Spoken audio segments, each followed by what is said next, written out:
Hello survivors and welcome to First Aid Spray, a Resident Evil podcast by fans for fans. This is episode 31 and we kick off season 3 of the show with a cavalcade of charlatans, a host of heels, a bloody load of bad guys. It's Villain Special Part 2. My name is Syniac, you can just call me Sy, and joining me on the panel this week, bad to the bone, it's Fire Button Steve Valance. It may come as a surprise, but I am actually 34 years old. Where did that come from? Salazar! No. Oh, okay, I'm with you now. Sorry. Hello, everybody. And perhaps KDB stands for King of Doing Bad Things, or maybe it's just his initials. Our special guest this week, it's Kelsey, aka Mr. KDB. Doing bad things is definitely what it stands for. King of doing bad things. That's the important part. King, yeah. This episode of First Aid Spray, like all others, was recorded live on our Discord server. Enter our little world of survival horror now to hear the show early and unedited, as well as join our wonderful community and keep up to date with all of the latest news. You can find a link to the server, as well as all of our social media profiles, at our website, faspraypod.com. You can also help support the show by checking out our merch or by supporting us on Patreon for as little as $1 a month, with various tiers each with their own perks. Head over to patreon.com/faspraypod for a full list and the chance to create bonus First Aid Spray content. Right, so a lot of housekeeping at the top of this. First of all, welcome to Season 3. Let's do the Patreon supporters first. So our new Patreon supporters, by wonderful coincidence, he's here today. It's Mr. KDB. So thank you. Thank you, KDB, and thank you for everyone for continuing to support the show throughout all of the year that I guess we've had a Patreon nearly a year now, and a lot of you have been with us since the beginning, so shout out to everyone that has contributed in any form across those 12 months, and especially those people that have been there since day one to now. We love you very much. Also, in terms of housekeeping, there's a bit of a shopping list. For those of you who haven't followed us on social media yet, you should be doing that. You'll have seen our new logo now, hopefully, on your podcasting apps and wherever else you listen to us. We've got a brand new logo, and that is also on our website, which I just mentioned. Yes, we've launched faspraypod.com. Generally speaking, it's just a good place to go to find all of our content as it comes out. It's like basically a blog for all the content. And it's a good way to find our socials and our Patreon and all of that good stuff. Speaking of which, we hit one of our social goals recently during the Twitch stream that we did to celebrate our second birthday, crossed over those 100 followers, so thank you to everyone for following us on Twitch, which means we unlocked a bonus episode poll, which is now finished being voted on by our Patreon supporters. So in the not too distant future, you can expect us to be covering Metal Gear Solid, the original 1998 Konami classic. Again, if we unlock more social media goals by hitting those numbers, we'll be putting out more polls, more content. It's all good stuff. You can find our Patreon via the website. You can find our merchandise via the website as well. You can wear the brand new logo and various other designs. We're going to be putting out designs over the course of the year and onwards as well. And some of those will be voted on by our Patreons as well, as of what and when that goes up. So yet another reason to get on there. And the Patreons also see all of our content early, so they got to see our most recent videos. So I'm not sure we mentioned this on the last one, but the true story of Akuma, edited by Mr. KDB, who's getting all the shout-outs before we even start. And the 5 best Resident Evil ports, or at least 5 of the best Resident Evil ports, which was a fun one as well. Keep your eyes peeled on our YouTube. If you're not subscribed, go and do that. The playback of those Twitch streams is coming. The video on demand is coming over Christmas as well, and we are working on something else as well for the holiday period. I think that's everything, hopefully explained in a decent and succinct kind of way. Before we get onto the news, though, let's circle back round to those 3 letters. Our guest this week, he's come up a few times in recent podcasts. He's been editing some video for us, so it only made sense to bring him on to the show itself. Also because he's, a very creative guy. That's how we clicked and was like, there was one of those things where it's like, man, you already have loads of stuff on your plate, but sure, if you want to edit some of our videos, that's great. And then he's only gone and made his own podcast. We'll get to that in just a moment. But Mr. KDB, we're here to talk about Resident Evil. So as always, I like to ask our guests, what was your first experience like with Resident Evil? Because I know there's a story behind it. You haven't told me, but you hinted that there's a story here. Yeah, so I sort of hinted at it in the pre-show there. First of all, thank you so much for inviting me on. This is amazing. It's also really weird listening to you talk, because for a second there I thought I was just listening to an episode of the podcast, and then I was like, oh, I need to speak in a minute. Okay. But yeah, so Resident Evil. So this goes all the way back to when I was about 9 years old. My discovery of it, if you like. My mum had a partner at the time, and he had a son who had a PlayStation, the big game collection.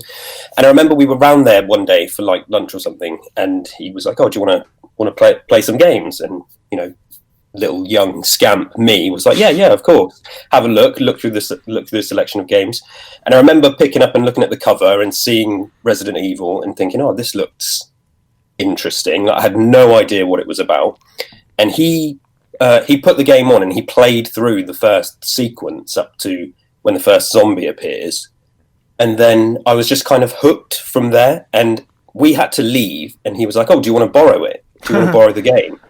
And I was like, yes, I do. And I took it home, and I was too scared to play it for about a week because obviously I was very young, and I was into horror as a youngster. I liked things like Alien, Child's Play, and stuff like that. So I probably shouldn't have been playing it, but my parents were quite lenient in that sense. And I just remember when we did finally get around to playing it, that it just took months to complete because I was too scared to go through doors, too scared to do anything. And one of the best things, the reason it sticks in my head so much is because, back in the day when you would buy a physical copy of a game, you get the manual, and most manuals had a section in the back for notes, for writing notes down. So this copy of Resident Evil that I'd borrowed from this guy, there was only one note written in the back, and it just said, "Wesker is a wanker." And out of context, I just thought, okay, that's like a rude word. Like, why has he written that? And then obviously, over the course of the next few months, completing the game, we discovered that Wesker was in fact a wanker. And from that, when I say we, I mean me and my brother. I should say we were kind of playing it together. And we also kept a journal while we were playing the game. I can remember to this very day. I don't know why these weird little things stick in your mind, but the last. So I'd write things like, "Oh, we've defeated the plants. The hunters have appeared." And then I remember the last entry just said in big capital letters. It was like, "Completed the lab, killed the tyrant, and completed Resident Evil," with about 17 exclamation marks after it. And that kind of whole experience is just, it's weird how it sticks with me to this day. And it's just, that was my first, introduction to the series, I suppose. And then it kind of went on from there. And obviously with I won't go on about it too much, but, with the sequel and with Resident Evil 3. But it was that, being a youngster, just being hooked and being so affected by it, being scared to go through the doors, that's why I think it stuck with me and why I became a fan. And why I have been for my entire life. That's amazing. I love that. So you've been there since the beginning, and more than that, you were basically like one of the characters in the game. You had your own journal. Just be thankful it didn't sort of like end on, itchy tasty, I guess. That's fantastic. And even more incredibly is that you just pulled a memory out of me that I haven't thought about in such a long time. And this is not really relevant to the podcast as such. But me and my brother did that with Pokemon of all things, where we would write down what we did day to day for, encountered this, caught this, fought this guy. I hadn't thought about that in so long. That's amazing. It's weird, like now you might go and tweet what you're doing. I'm experiencing this. It's kind of like that, yeah. Then I was literally writing in like a mini diary. It was like, so discovering the manual for the game was kind of like discovering a file, because it had a clue, and the clue was Wesker's a wanker. That's fantastic. Yeah, that lived up to the hype. But yeah, it's like I say, it's just always stuck with me. And then just quickly, I remember, so that was like 1997, 7 or 8. It wasn't long after the game had been out. And then, but Resident Evil 2 was really, to be honest, I think, you know, I was a little bit older, more mature, by about a year or whatever it was. I remember I was so excited for it that I had a guide for the game before I actually had played the game. Right, yeah. But, you know, the magazines used to release, they used to have guides in the magazines, and I had one of them that I would just read cover to cover. And we didn't actually own RE2. We actually rented it repeatedly from the local video shop. But I had read through the guide so many times that I was just a pro before I started even playing it. And that's such a weird thing. Like today, you would never do... well, I mean, personally, I would never do that today. You sort of play a game and experience it. But back then, I was just like, no, I need to read this. And I knew... you know, where all the keys were and what you had to do. And so, you know, I'd be playing with my friends like this absolute pro because I'd just been doing my research before I ever actually played it. That's amazing. Incredible. So, And yeah, always been a fan. Yeah, so it's definitely been a part of your life for a long time then. Yeah, I've played, so I was thinking about this. There's some of the spin-offs I've not played. Like I've not played Umbrella Chronicles. I've not played Outbreak, but I've played Zero, I've played Survivor, and the sequel is Dead Aim's not really a sequel to Survivor, is it? But I have played not Dead as Aim. such, but it's kind of like counted as part of a spin-off part of the same series. sub-series. Yeah. And Those I Dino played Crisis. all the main all the mainline entries. I think 1, 2, and 3, particularly for me, they are, you know, as with a lot of people, that they are. It's my trilogy is the original 1, 2, and 3. I can't get enough of, and I've played them by far the most. We definitely dragged you on for the wrong podcast then. It's fine. Like I said to you, it gave me an excuse to play RE6. I really loved RE4, and I hadn't played 5 for a long time.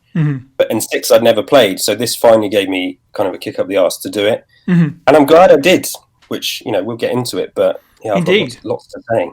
Yeah, so you were streaming some of that as well. So yeah, you are out there on the Twitch. You can find that in the description, and you can also find a link to Mr. KDB's podcast, which is Tapes from the Waste. Do you just want to talk about that just a little bit and what that is? Yeah, so that's a Fallout fan podcast that I do with a buddy of mine. Fallout is another franchise that I'm a huge fan of. I started that for a couple of reasons. One, just to kind of keep, you know, creative juices flowing, and, you know, we're in pandemic and lockdown, and it's trying to find things to do to keep yourself busy. But to be completely honest with you, a lot of the Fallout lore would often go over my head, and I just thought it'd be a really good way to get my head around the lore and just chat about Fallout. And yeah, as I mentioned on the first episode, it's, you know, things like First Aid Spray that kind of gave me a bit of a boost to do something like that. So yeah, all credit goes to you, Si, to be honest. Sweet, I'll take it. I mean, I'm not a massive Fallout fan. I've played some of the games in pieces, but I've definitely always been interested in the universe. So I've dipped into it definitely, and, you know, as a bit of sort of something to listen to while I was doing something else. I really enjoyed it. So if you are a Fallout fan, highly recommend looking into that, especially if you're a fan of the lore. Yeah, I can relate to that, because I think I said on the show before, ResiFact was pretty much my excuse to just sort of like hammer some more details into my brain. It wasn't me being like, look how much I know. It was just like, cool, I just want to know more about this. So that's why that began. So is Mr. KDB going to start up his own Twitter of Fallout facts? Or? Yeah, when's that coming? All right, Steve, let's take us into the headlines. Let's do it. I'm just going to delete that account that I made earlier. There we go.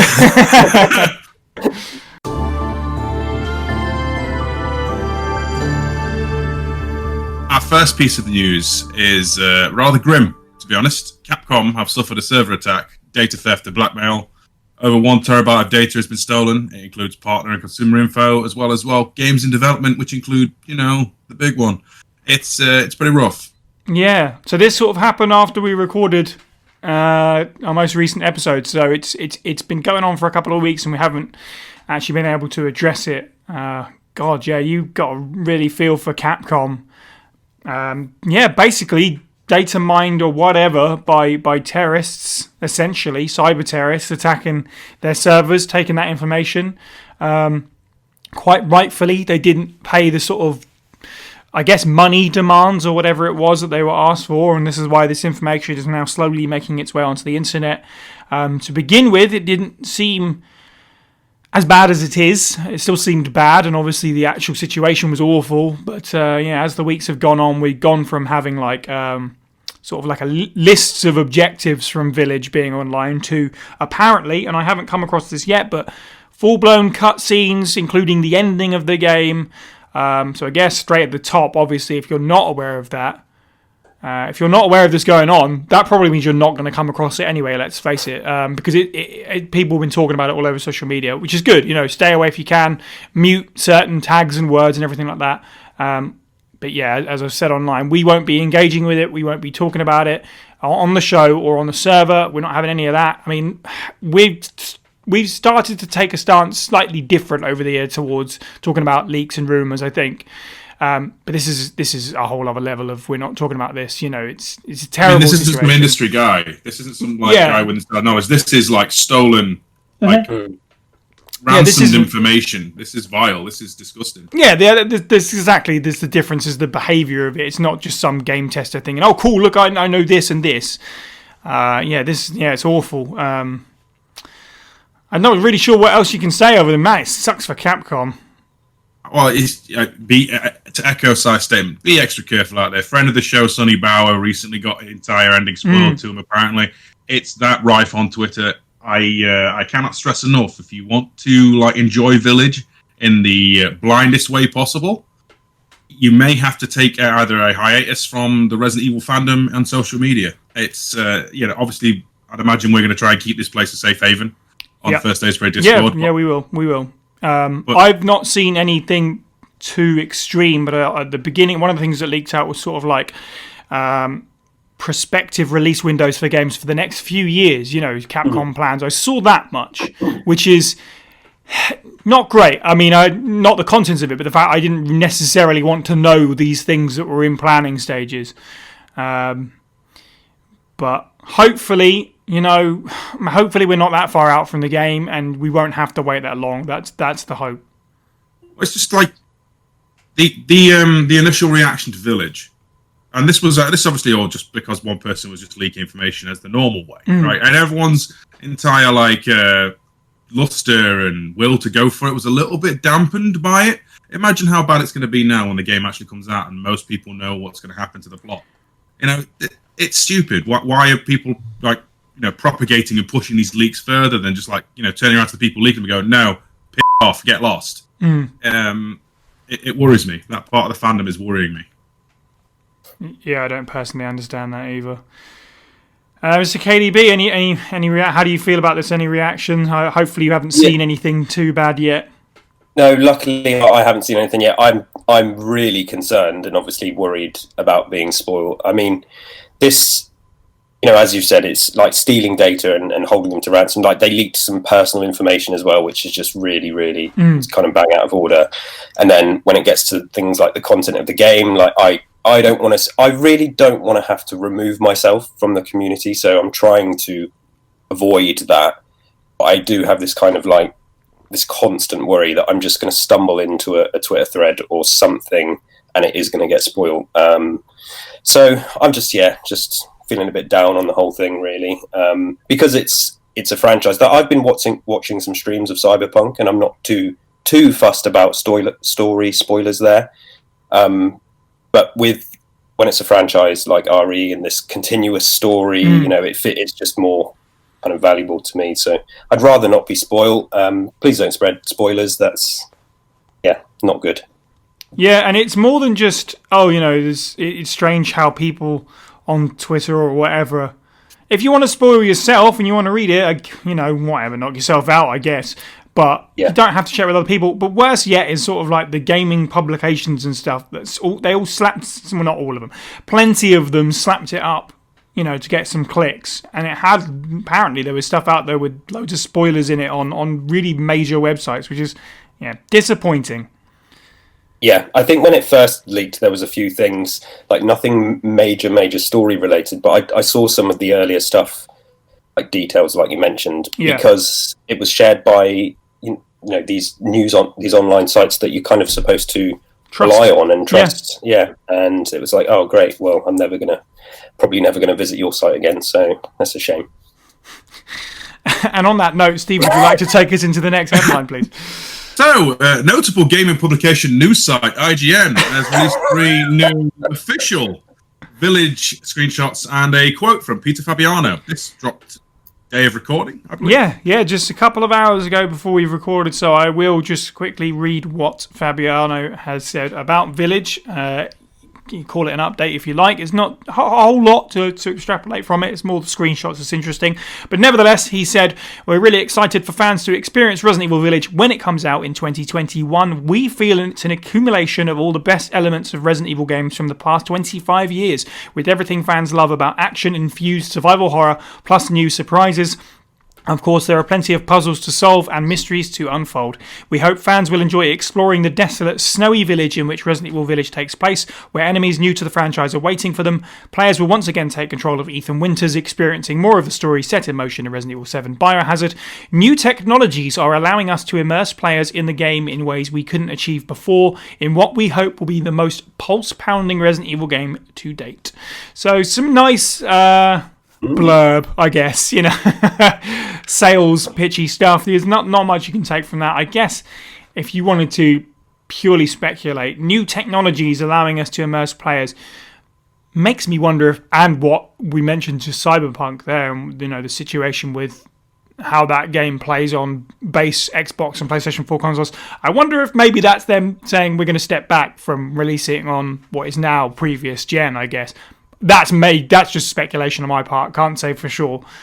So there was flip-flopping about that, wasn't there? That some people were thinking they were considering going and doing a previous gen version. I wonder if this backlash to notable game Cyberpunk 2077 is going to push it, because they surely, no one's blind to how bad that is going on right now.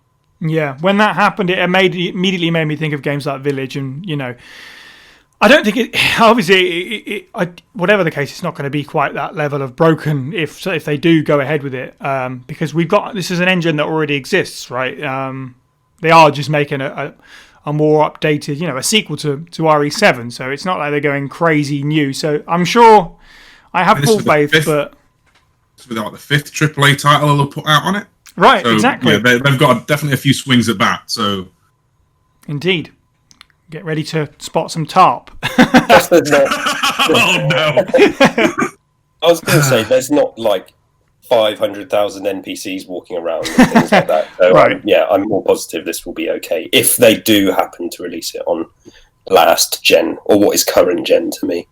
See, here's the thing. I was about to make a joke about, it's probably open world and all this lot. I don't know if that's true or not because of these leaks. It's killed speculation and fun. Sorry to backtrack onto the previous point. No, you're right. You've got to be careful what you read. I can't even joke now because people will think I'm being like, I've seen it like information like this. Makes me mad. Well, on the subject of the screenshots, though, we'll just quickly dip into it. What did you guys think? We got sort of a castle with some, I guess, the birds flapping around. Nice atmospheric image. That's quite cool. We have one of the beast men in the snow. Looks good. Nothing remarkable. The big one, though, I guess, which is going to be the splash image of all the websites, is some sort of even hairier, even bulkier Beastman carrying, I don't know, a giant hammer or something, as we've been talking about on the server. Is he just a regular enemy but more beefed up, or is this a mini boss? What do you guys think? Yarning. I personally think it's going to be a mini boss.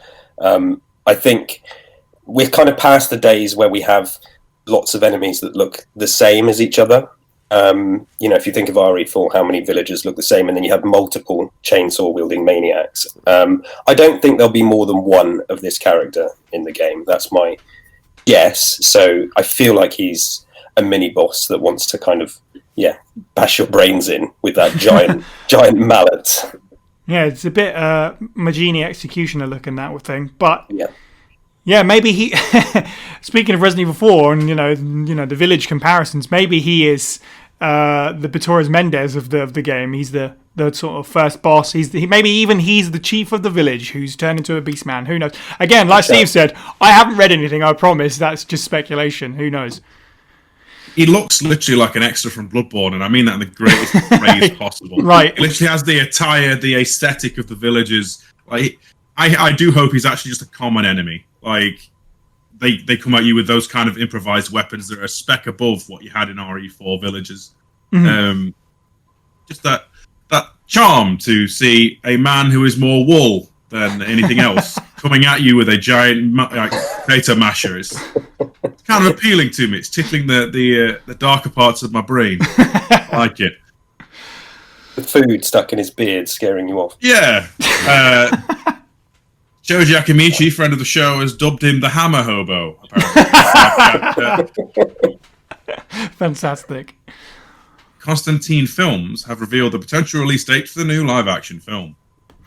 So, this, you may or may not want to know this. There hasn't been a big announcement or anything, but this is on Constantine's website. So if by any chance you don't want to know this, wherever you're listening, there should be a description on your Spotify, YouTube, SoundCloud, your podcast app. Pull that up, hit the time code for the file reading. This is going to be the last news story. So if you don't want to know, now's your chance to move ahead. So with all that being said, according to Constantine Film, it's going to be September 9th. Next year, September 9th, 2021. So that's cool. That's something to look forward to, late into next year. It pretty much means I pull up my podcast's plan for the year and go, cool, we'll just slot that in there then. But who knows what that's going to look like, Are we all going to be watching that from home, or are we all going to finally going to meet up and go to the cinema together and watch a Resident Evil film in the cinema? Are we going to be able to do that, with the state of the world? But yeah, I guess filming is fully underway now, so... Right, just to clarify for my own, ignorant brain, is this the one that everyone keeps leaking, really, really cool screenshots that I'm trying to not see? Yeah, this is the one with all the set photos coming out. This is the Remake 2 film, I guess. Okay. Yeah, fair enough. Let's hope they beat the beast that is COVID first, and then... Yeah, of course this is prospective release date partly for that reason, right? It could change. Yeah, I think the fact they haven't announced it in a big way probably means they're expecting it may change. Mm-hmm. Yeah, or they know the general fan reaction to live-action Resident Evil films is not the greatest. Yeah, but the money reaction is, so, Yeah, true. Yeah, true. So, I feel like September's kind of an odd one in a way. I guess it's kind of a halfway house between summer blockbuster and Halloween, but I was expecting it maybe a little bit earlier, or failing that, push round to next summer if things don't go their way. But if it's September, I'll take it. But equally, if it has to get pushed back, that's just the world we live in. All right, well, with the news out of the way, let's roll into our main subject for this episode, which is the continuation of Villains Special. And now, reading the files, Tricell researcher Miguel's Journal 1 and 2 from Resident Evil 5 in character as Miguel, Joshua Weems, who you can follow on Twitter at The Crimson Speed. February 19th. When I heard it was the laboratory used by Umbrella in Africa, my expectations were raised, to say the least. But when I saw it, well, it's a lab in name only. I don't know how Umbrella ever used it, and Lord knows how Tricell could possibly have any use for it. The place was abandoned long ago, so there's nothing there of any value to us. Not one piece of lab equipment remains, at least nothing that still works. I can't say I'm surprised, because I have expected this. Anyway, the important thing is the progenitor virus. If we didn't need that virus for our research, there would have been no need to come to this run-down Umbrella facility anyway. We already have samples of the T virus, the G virus, the T Veronica virus, and even the Las Plagas parasite. We have everything we need for our research. We just didn't have that damned progenitor virus. But we finally got our hands on it. Hopefully, this will give us that much-needed breakthrough in our research. I can't wait to start working on it. March 7th. I wonder who came up with the name Liquor for those creatures. I mean, when you see its long tongue, you just know that it's the perfect name. But for researchers like me, BOWs like Liquors are just a pain in the ass. If I said Liquors were too perfect, I'd probably be going too far in my praise. But they're pretty much an evolutionary dead end. There's no room left for improvement. BOWs that were created using the T-virus don't seem to show much improvement when the progenitor virus is administered. I mean, their abilities show some slight improvements. For example, their sense of smell seems more or less improved. But that's all we've got so far. They're still blind as an old lady and they're ugly as shit. The biggest jump in their evolution seems to be their ability to reproduce. I hate when things don't go according to plan. But since there's still a demand for liquors on the BOW market, I guess things aren't all that bad. Okay, so Season 3 is going to kick off much in the way that Season 2 did. We're going to be looking at some villains, some one-off villains from the series. In our previous villain special, which you can go back and listen to now, episode 16, we talked about some bad guys that turned up just once from Resident Evil 0. There isn't any in 1, it's just Wesker, isn't it? So he's not really a one-off villain. So it was Resident Evil 0, Resident Evil 2, Resident Evil 3, Code Veronica. So continuing into the sort of second generation of Resident Evil now, with 4, 5, and 6, and all of them have 2 villains that we picked out. I suppose 4 technically has a couple more as well, which we could perhaps touch on, but there is definitely 2 major ones from each of these games. So we're going to be looking at Ramon Salazar, Osmond Sadler, Ricardo Irving, Excella Gion, Derek C. Simmons, and Carla Adames. So each of these will have a little bit of an intro just to sort of set them up. This comes courtesy of the Batman's Timeline, as always, from the ResidentEvilPodcast.com. Always like to give those guys a shout out when we can. So yeah, let's roll into our first one, Resident Evil 4. Salazar, who was born in 1984. So for context, Leon was born in 1977, and Steve rightly pointed out he does actually just shout out his age at one point in the game. Ramon Salazar is the 8th Castellan of the Salazar family. After feuding with the Los Illuminados cult for generations, the Salazar family banished them and sealed the passage that led down from their castle home to the home of the Las Plagas parasites underground. The small, frail Salazar was orphaned at a young age and was raised by his butler, which made him the prime target for Osmond Sadler's hypnotism. He was infected with a dominant plagas to retain his own mind and control of his own body, but would sacrifice himself for Sadler's goal in order to stop Leon S. Kennedy. So to start this one off, out of the 2, I always thought that Salazar was kind of the more interesting one. I don't know how you guys feel about that out of the 2. I feel like he's got a lot more personality. The design's, unique, even if, getting it out of the way, it does feel like much in the same way with Alfred and Code Veronica, it was kind of done, as different is scary, which is, but I guess they don't really, from what I remember, there isn't any lines that are necessarily sort of cringeworthy in the same way that what Claire yells in Code Veronica. But yeah, I just thought he's wacky in a fun way compared to Sadler, who, I don't know, we'll get there, I guess. But yeah, Steve, go on. I am saying, if there is ever, okay, Capcom, listen, I know occasionally you listen to this podcast, right? If you ever want to do a mini side game, okay, that's completely non-canon, nonsensical, you've got your main character villain here right now, okay? Salazar stands out, he's unique, everyone knows him, he's a complete goofball. I have a lot of time for him, despite the fact he's completely ridiculous. I think the reason why a lot of people resonate with him compared to Sadler is because he gets a little bit more screen time, or at least it feels like he does in my head. Like, he goes with Leon and they jive a lot more, and obviously it seems like every other time you see him as an altercation, barring the first one.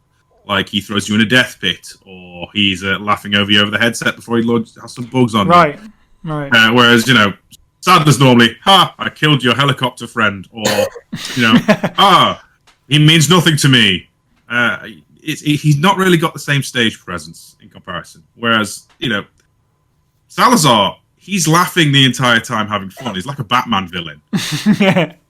Yeah, he does get to have a bit more of a range, I guess, because, you do get the different scenes with him. You get the sort of I don't understand how he shows up on that video phone thing, despite they're in like this backwater town in Europe with no technology, and yet somehow he's showing up on Leon's like Metal Gear Solid call device.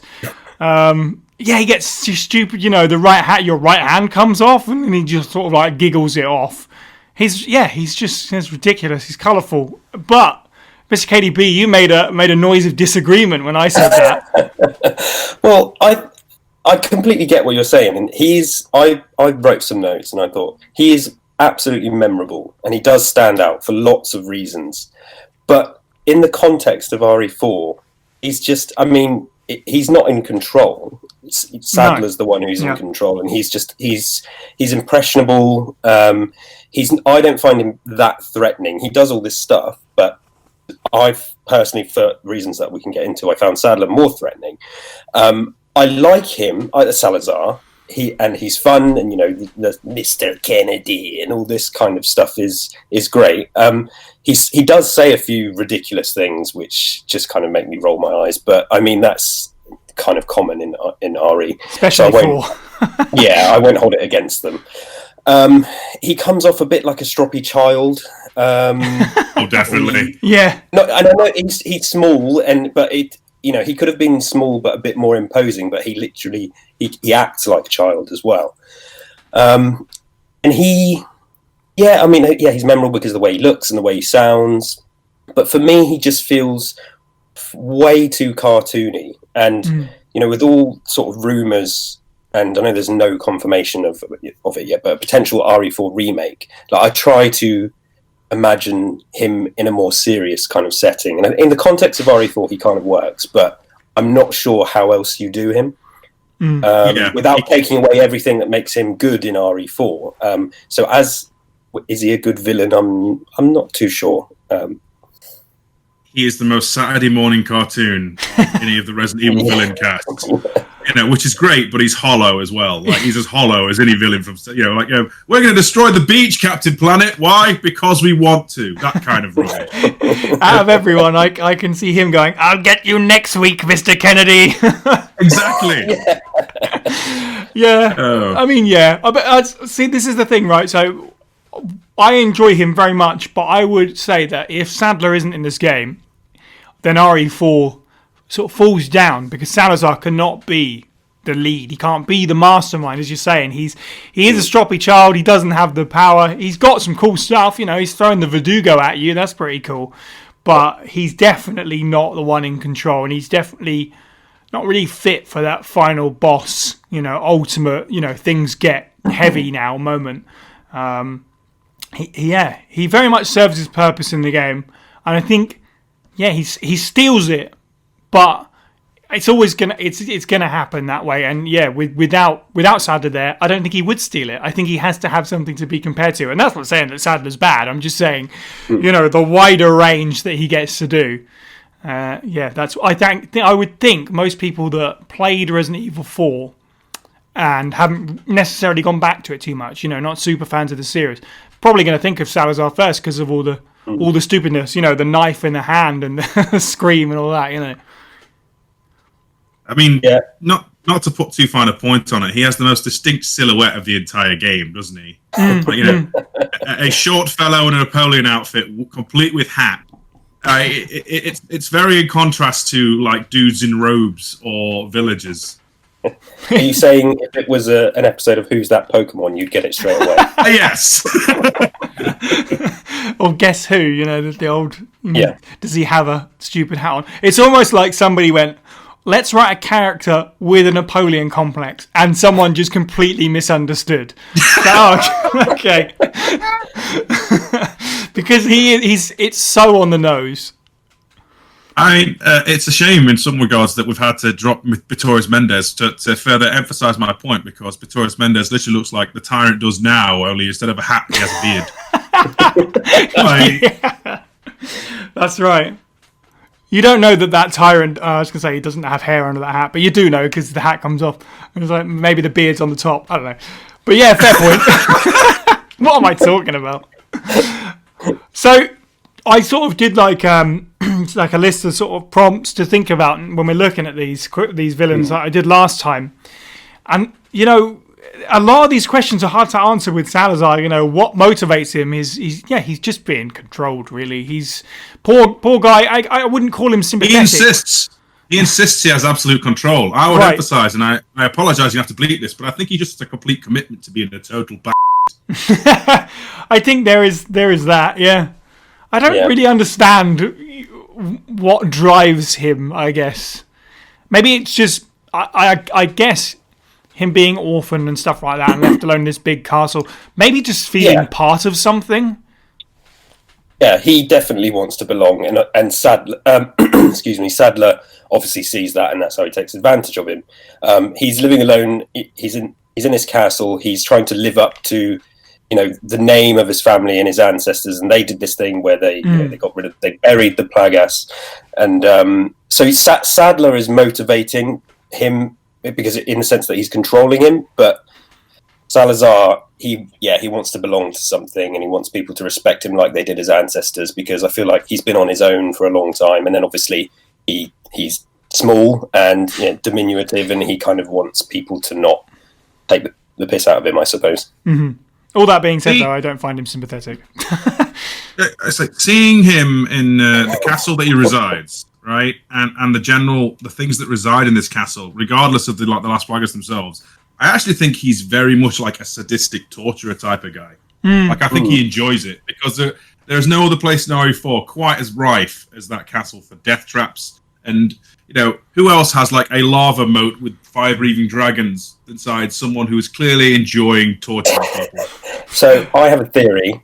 I think he's a huge movie fan, because there are multiple references to films. At one point he even says, "You're nothing but an extra in my script. Don't get too carried away. Your biggest scene is over." He's built the maze from The Shining in his garden as well. There was a couple of other things as well, but there's just I think he's been sat on his own, binging all these 80s movies, and now he's trying to live out his Hollywood movie dream, I think.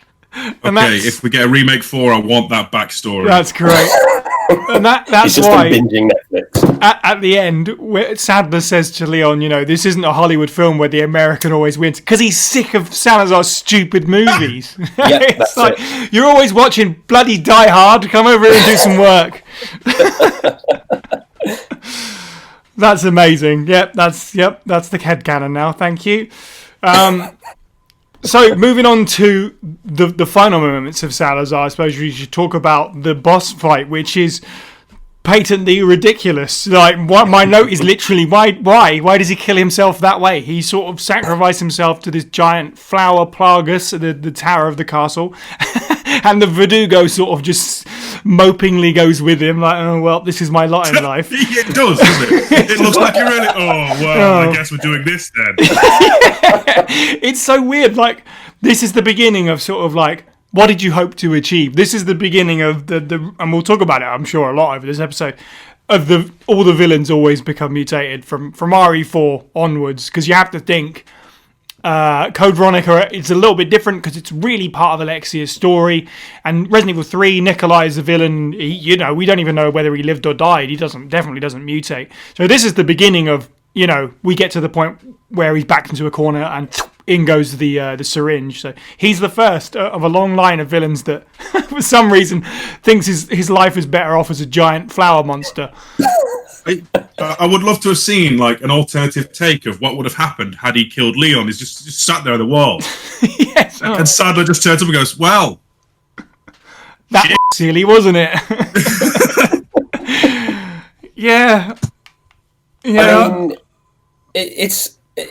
I completely agree, and it doesn't really make much sense. And I tried to sort of find sense in it, and all I kept coming back to was just that he wants to be big and powerful, and it was like, okay, it's the complete opposite to what he is. And like you said, there's many villains that just for some reason decide to inject themselves and mutate or whatever, or get injected. He does that. He mutates, and he's now this all powerful form. And yeah, he's obviously much happier that way. So good luck to him. Yeah, I say, all joking aside, I think what that scene needed was, a bit more detail as to what that plant even is. Like, there's found speculation it's something key to the Plagas, right? Yeah, basically, yeah. Yeah, I think it's but called there's like nothing concrete. Mother Plagus or something. I think. I hope I'm not making that up. I see. That's the thing. There's not enough fine detail on it, Right. And it's clearly as much a component as anything else because it takes the Verdugo and Salazar and turns them into a thing. Yeah, I remember first time playing RE4 against that boss and dying repeatedly because I didn't realise it insta killed you if he stood still. Yeah, I was just going to say, as far as a boss fight goes, he can insta kill you, so he's pretty intense. Yeah, I I mean, like the way his voice changes as well. It goes to that classic dual tone thing, which is cheesy, like cheesy old horror movies that he's been watching. But I enjoy that. yeah, I think tonally it makes sense. Like, and for his character, like you say, it does almost kind of make sense. And it's a gameplay device at the end of the day. And it's Resident Evil 4. You know, it's less about the lore and more about a satisfying gameplay thing. So technically, that part makes sense. So yeah, and there wasn't. I mean, I don't know what kind of way back there was for him. He'd reached a point, and Ashley had been taken off on the boat. I suppose he thought, the plan's all working. There's no redemption left for him, so why not? Why not transform into Poison Ivy? I guess you have to think not that he obviously realizes this because he dies thinking that he is in control and he's not sort of Sadler's pawn, but Sadler probably would have killed him anyway, right, after he outlived his usefulness. So, it's little of some and some of the other. It's either way, it's going to be the same kind of fate. The 8th the 8th Castellan of the Salazar Prefecture is nothing but a small-time subordinate, apparently. Like, the architect of the entire thing, so Sadler's got a complex of his own. Mm-hmm. Yeah, exactly. Yeah, that's very true. Well, that definitely thrown him under the bus. That brings us to the man himself, unless anyone has any more Salazar notes. All right, so Sadler, Osmond Sadler, was a descendant into the Los Illuminados religious cult and would be the man who finally brokered a peace deal between the previously warring factors of Illuminados and the Salazar clan. Through old tech, Sadler identified Las Plagas under the Salazar castle and twisted and controlled the current Castellan Ramon in order to assist with his bidding. Sadler convinced the townsfolk of Pueblo that the banishment of Los Illuminados was a sin and that it was time to cleanse themselves of that sin by injecting themselves with sacred blood, which was subordinate Plagas parasite, which he would then control with a dominant Plagas. Sadler hated America, who he saw as policing the world, and decided to kidnap a powerful figure, President Graham's daughter Ashley, to extort them for money and then eventually use them to take over the world. So, he is a just out-and-out movie villain, like we were just saying. He's almost generically evil, right? His whole thing is, I hate America, I'm going to take over the world. It's pretty standard stuff. I guess it's new for the series that we have this sort of twisted religious figure. We hadn't had that in Resident Evil to this point, at least. And again, aside from the Ashford twins, he represents sort of like the pantomime villainy coming to the series full blown for the first time. He is absolutely, he's a ridiculous pantomime generic villain. Not necessarily how I feel about good or bad, but it is just like, I am a bad guy. Mr. KDB, why don't you kick us off with this one? What's your immediate thoughts on Sadler? Yeah, I think you hit the nail on the head. And I know that sometimes generic can be a way to maybe not enjoy something as much, but I like him for lots of reasons. First off, his name. I think his name is fantastic. Osmond Sadler. I just really love that. Like any good cult leader, he's sort of a really good talker. He's tall, he's handsome, he's this towering figure. And it's funny you say pantomime because he reminds me a lot of The Undertaker. I feel kind of basically Ministry of Darkness Undertaker. Right. This is Sadler. At any moment he could give me a choke slam and bury me alive. And he's also like a scarier version of Jafar from Aladdin. He even has the staff that controls people. Yeah, fair point. Oh no. I enjoy his big purple robe. And this I like villains that don't necessarily want to be the face at the forefront. Now, there is a point in this game where he's literally sat on a throne, but I'm going to ignore that because generally he's the kind of puppet master in the background, and I like that kind of thing from a villain. So, Yeah, I completely agree. He's very pantomimey, and he's got the voice and everything. But I enjoy him, and I think sometimes when I'm looking at the villains, I go back and forth between what I find scary and threatening, and I think sometimes it comes down to if I was in a room alone with them, could I take them out? And I think Salazar, yes; Sadler, no. Yeah, I mean, I'm never going to unthink Jafar now. Thanks for that. For me, I always thought the thing that I always thought was like, wow, he's kind of like a Silent Hill villain more than a Resident Evil villain at that point, with the religious sect and stuff, and as you say, hiding in the background as many of the Silent Hill sort of big bads do until the end. He is kind of threatening. Yeah, like there's the scene near the end where he can push bullets out of his skin. That's still pretty cool today, actually, as a moment. And his introduction scene is great. For all of me saying, he's a generic bad guy, he gets some pretty cool moments. And the voice talent of Michael Gough, yeah, he's fantastic as Sadler. Steve, how do you feel about Osmond? I'm currently in the process of not trying to see Jafar as Sadler, and it's not going well. They are merging in my mind. So that's a good analysis, I think, right there. I have a soft spot for cheesy 80s cartoons, and as such, I've already made this comparison already. He fits the bill. He's very much like the Skeletor to Leon's Optimus Prime. They fought each other, right? I don't know. He functions, and like you said, it feels like every scene he's in, Michael Gough kills it. You look at this man and you're terrified. I would argue, as Mr. KDB said, that handsome. With that forehead, no. And that problem he's got with his throat, Jesus. But no, I think as the purpose that he serves, as the main antagonist, he's okay in the vacuum of RE4 in itself. But elsewhere, it's very obvious. Obviously, he doesn't go very far. He's a one-shot villain. But there is literally, up until the recent, is it Degeneration Damnation movie, I honestly thought the entirety of Los Illuminados lost the fight with a man with hit curtains and were all dead anyway. So there's not really much impact. So he's functional. Mm-hmm. But, outside of the game, not really much to him. But in-game, he's fun to watch. Yeah, I think...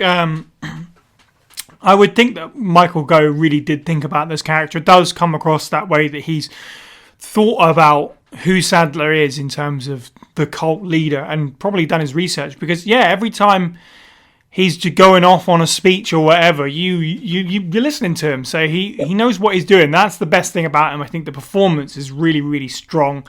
He is, full on ham at times. But... I mean, that's just one of the aspects you got to love, Right at the end, when like you say, the jaw cracks open and the eyeball comes out. And, what a scene. Yeah, love that. I'm just trying to wrap it around in my head. So his grand plan was to get money from America to then put a parasite into America and somehow try and control it all. Basically, he wanted the country to go into civil war by infecting it with Plagas. I think it was something like that. This is the same Plagas that in the space of 6 hours, one man has almost wrecked his entire operation.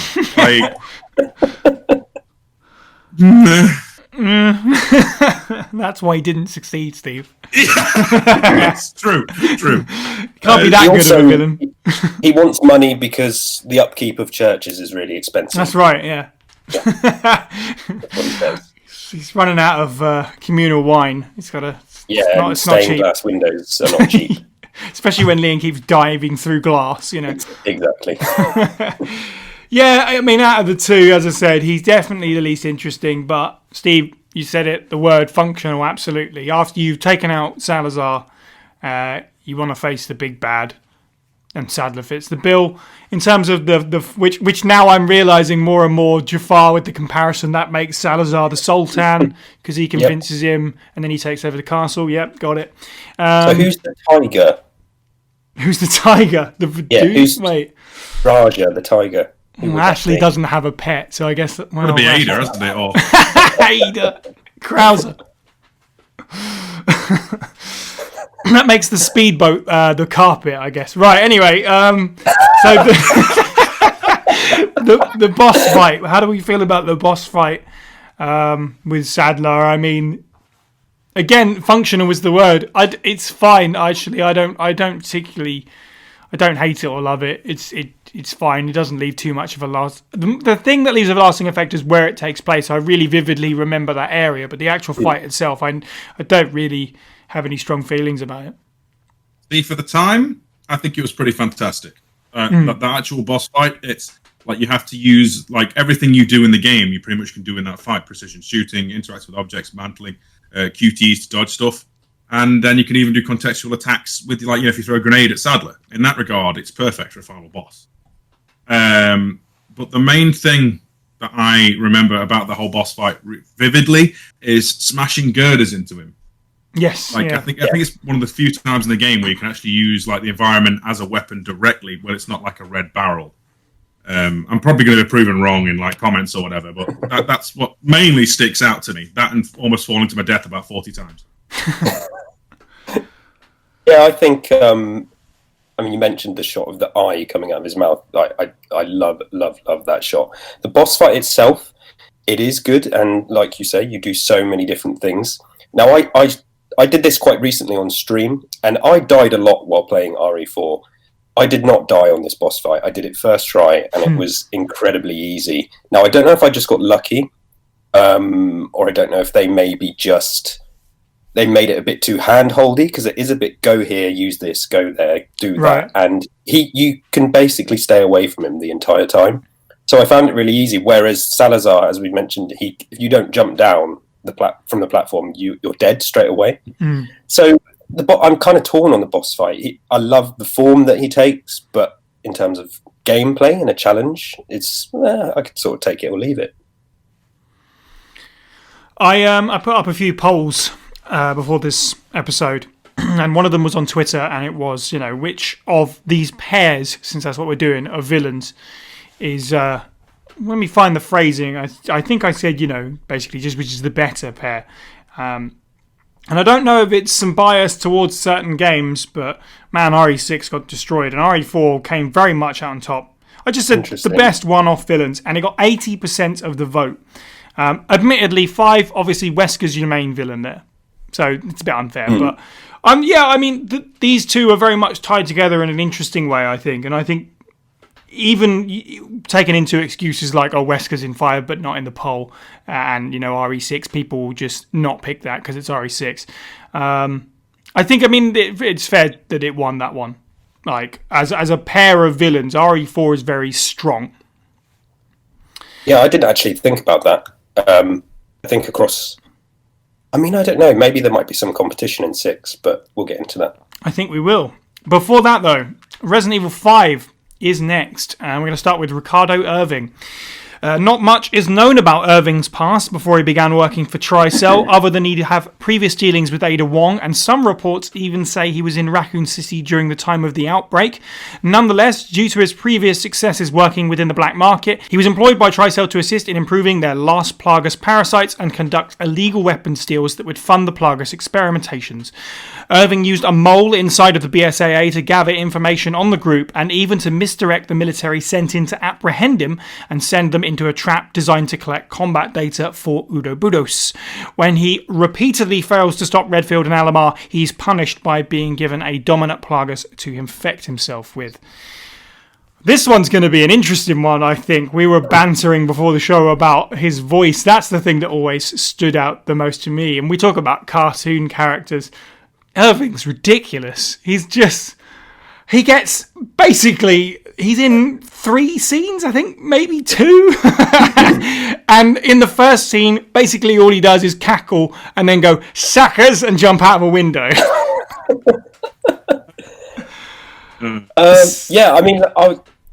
He's not a massively threatening presence himself physically, but because he has that voice and his face as well, it's odd, and I feel bad for saying that because his face is modelled on the guy that does the voice as well. Oh right, okay. And he actually looks a lot. It's like a really good recreation of his face. But maybe odd's the wrong word. It's interesting, and he has those sort of little beady eyes and the thin lips. So he's quite unpleasant to look at. And then he just has this voice, and he's like, he says he's a businessman. He's not a terrorist. He has stripy trousers on as well. He's like, because with all of these, I tried to compare them to people, and this might be too far, but for me, he's like a businessman rip-off version of the Joker.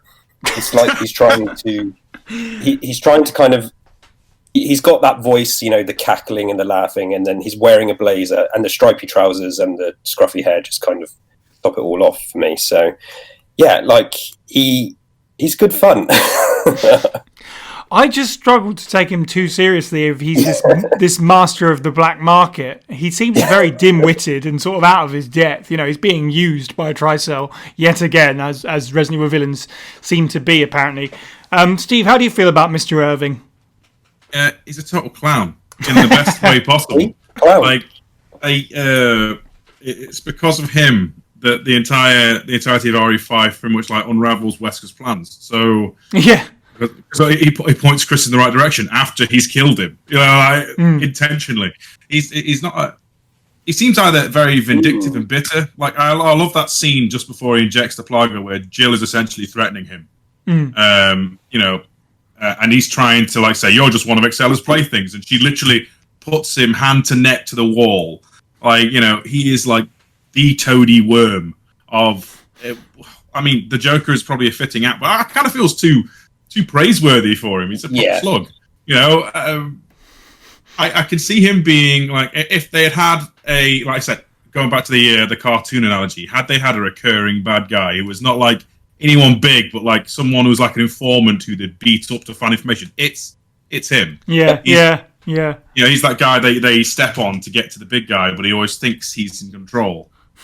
Especially with, I can hear that as well with the voice as well. That would be ideal. But every scene he's in is entertaining. It's the same problem as like Salazar. He steals whatever show he's in because every time we get to the yacht sequence, I'm miming along to him. I'm mesmerized by him. You two are just in time for the fireworks show. Boom! It just every time nailed it. Love that. And then you kill him in a really we'll get into it. Yeah, it's interesting because.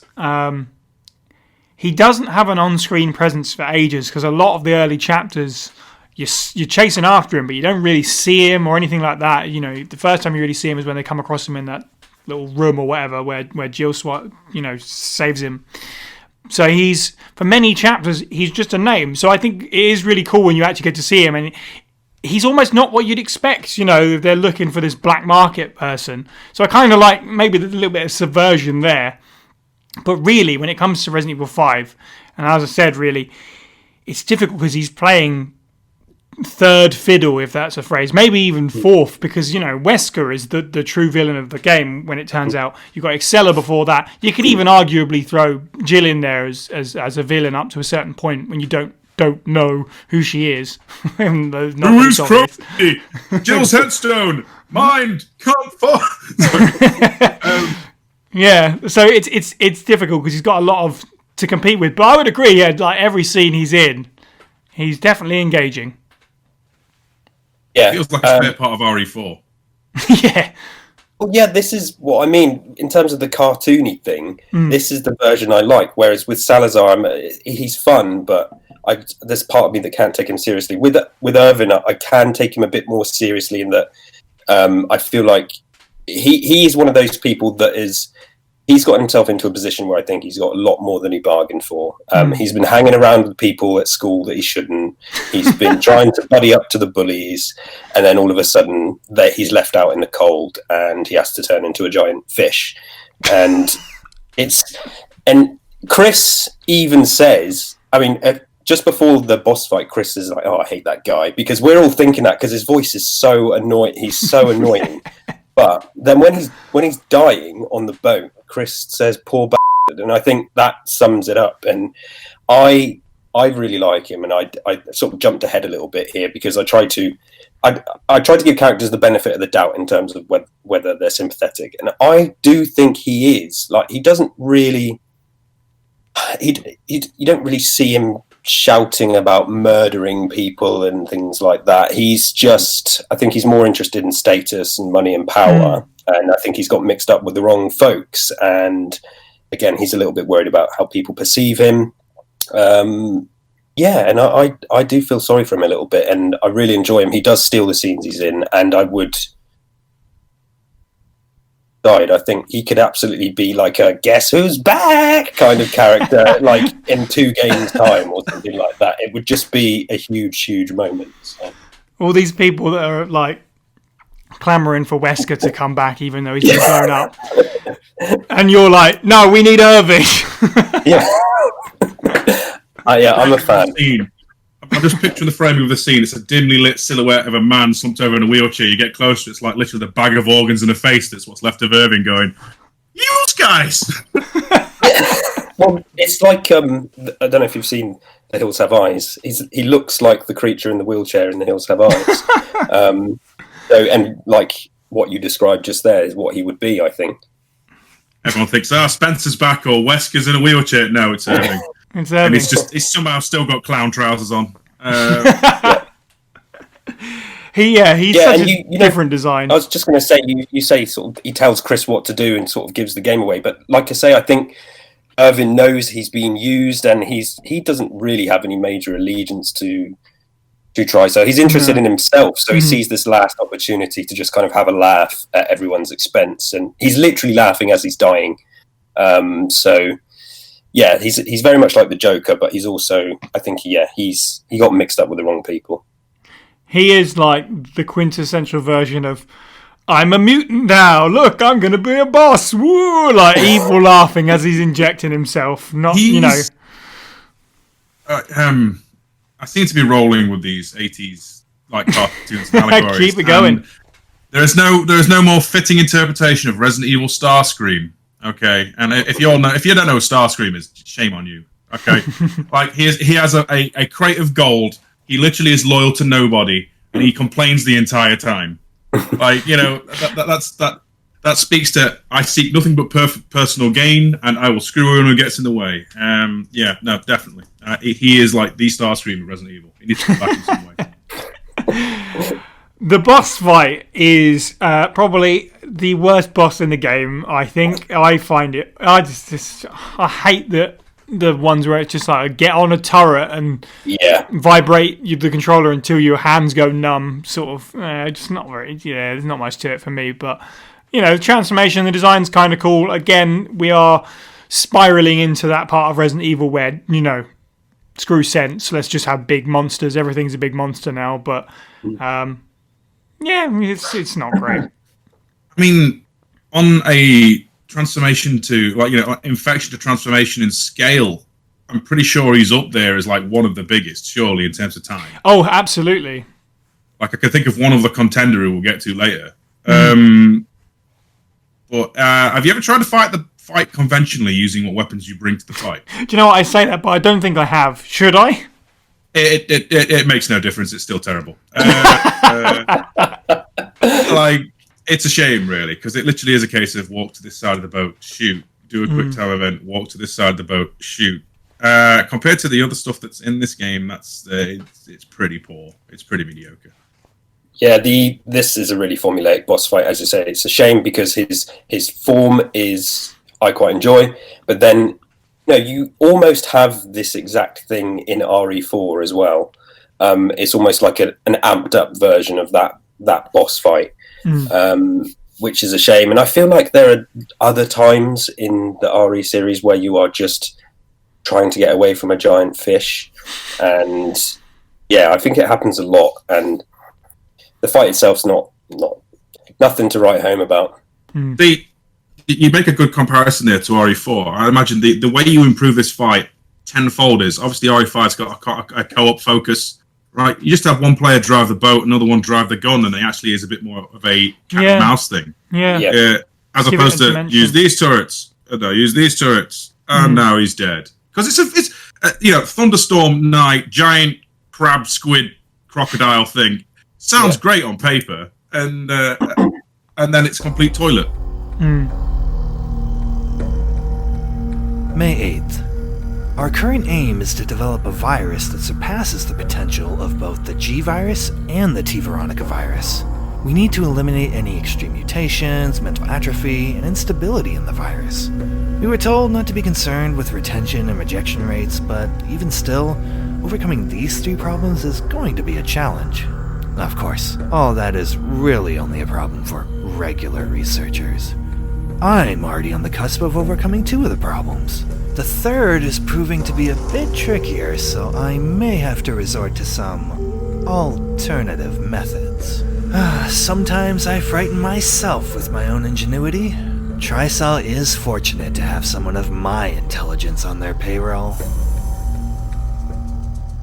Let's move on to the second Resident Evil 5 villain. And speaking of the polls, I put one on our Discord server as well to vote for all of these villains individually. Which one did you enjoy the most? And surprisingly, for me at least, I thought Excella came out on top. Really? Yeah, just about. We'll talk a little bit more about one of those results later on. But yeah, Excella came out just about on top. But let's give her the intro before we get into that. So Excella was the descendant of the Travis family, who had founded Tricell and had deep ties to the discovery of Las Plagas and Progenitor through the expeditions of one Henry Travis. So in a way, she's connected really to the beginning of everything, since Henry Travis wrote the book that Spencer was inspired by to go and find Progenitor.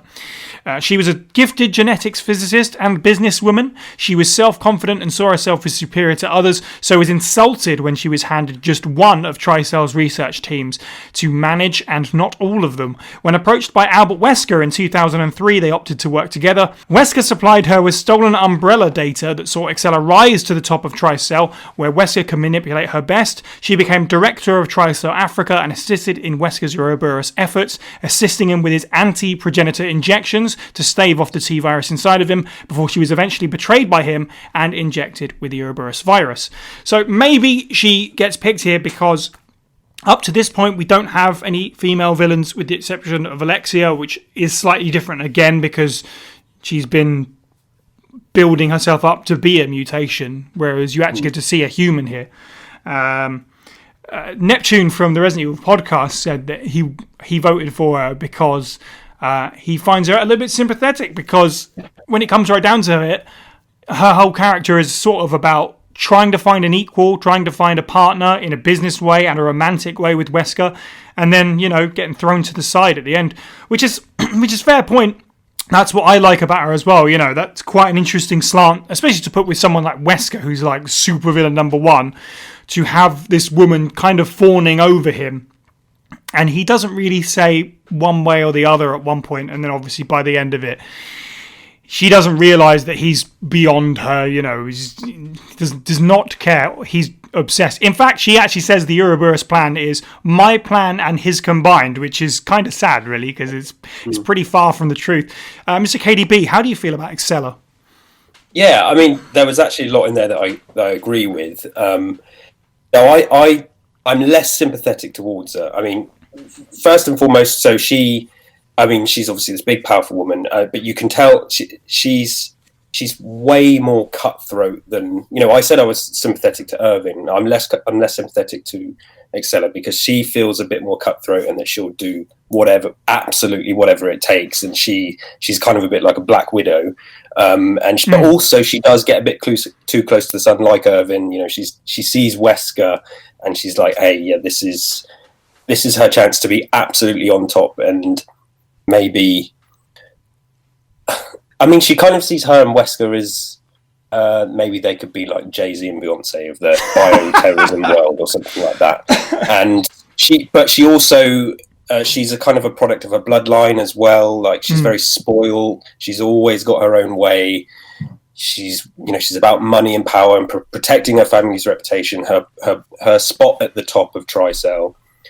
And then when she gets kind of kicked to the curb, I'm a little bit like, well, yeah, what did you expect? You kind of got you got more than you bargained for, but she knew the deal, I think, pretty much with Wesker. So I'm less sympathetic towards her. I do enjoy her as a character, definitely. I think she's got something about her that is really, really threatening, and you think she could definitely. She's a powerful woman.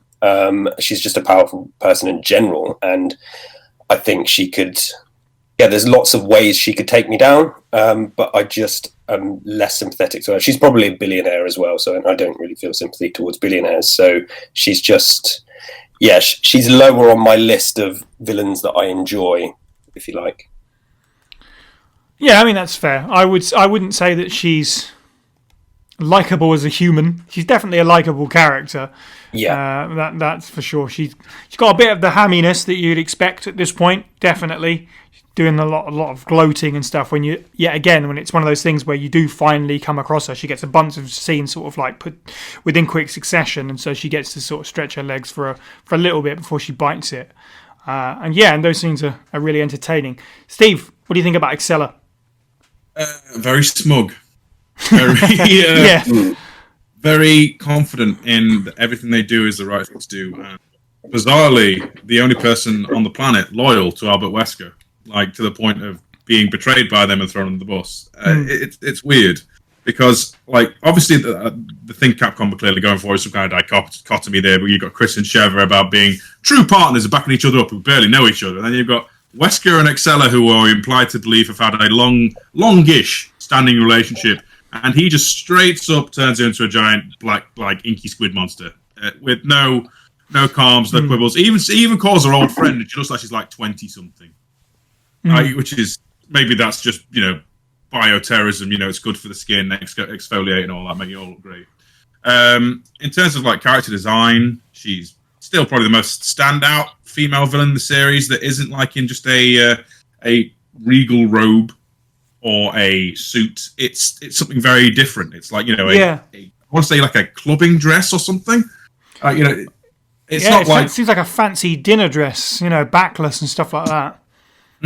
Like it's weird because I never thought I'd feel sympathy for her either. But there's something about the beehive bonnet. I just think that's a really bad haircut. No, I'm kidding. It's strange because like I do pity her in a way, like the way that it's very obvious that she fawns over Wesker and believes to be his equal, whereas it's pretty obvious. Anyone who's like can just see it in the scenes that he gives like less than two damns about it. And then whenever she's on her own, though, kind of that the appropriate, we said about a million times, but she steals the seed she's in, when she's threatening you over the intercoms, and I think the stand-up for me is literally, explaining Ouroboros to you and then watching the monster be unleashed. She's reveling in this super villainy, and I get the feeling it's not really a day job. It's strange. For me, something that's sort of been under the surface, I feel like, and now she's getting to exercise that part of her personality almost. That's fair. No, I agree. That's my favourite scene of hers as well. I mean, the sad thing is it's funny because she has a scene where she says about Chris that you're very single-minded or whatever.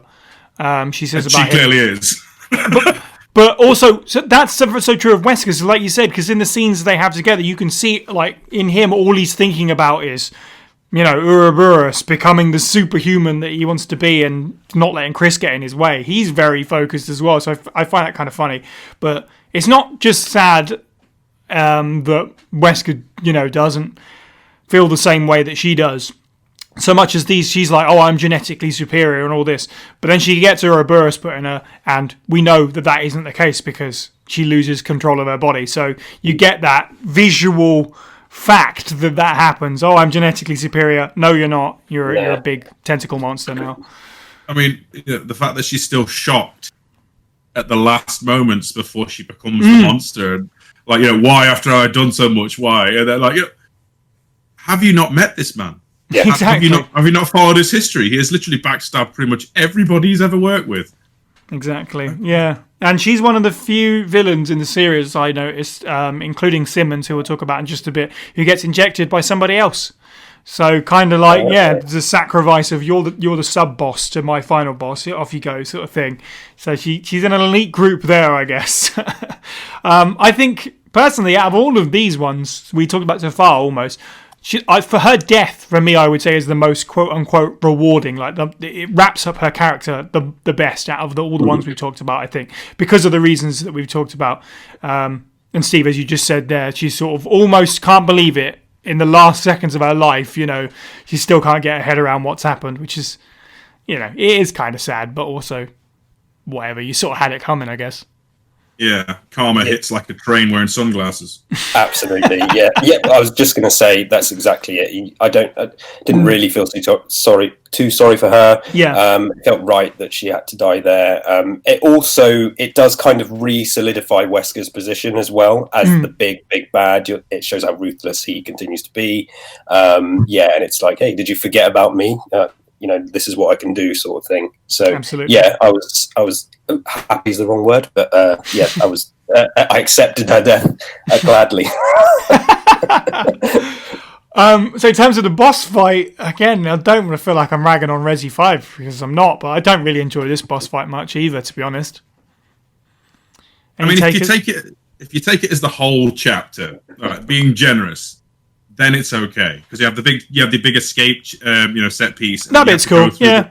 The ship slowly being compromised as the Ouroboros is bleeding into and killing people on the ship. Yeah, that's kind of cool. And then you fight a giant tentacle mushroom with a satellite laser, which, when I say it like that, sounds awesome. But it's less awesome. Yeah, it's mediocre. It actually reminds me a bit of Dino Crisis 2's final battle, in a way, because you're basically waiting for a beam, only now you're pulling the trigger yourself, and it's like just boring slam attacks. You can either QTE if you don't shoot them, they insta kill you. Is that right? I vaguely remember the mushroom having an insta kill.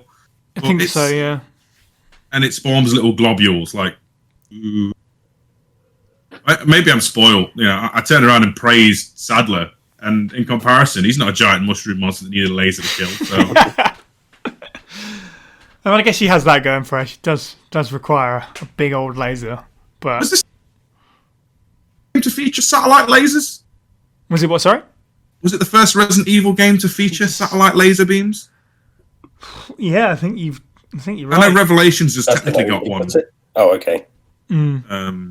Yeah, but this was definitely, unless it's something in Dead Aim that I don't recall.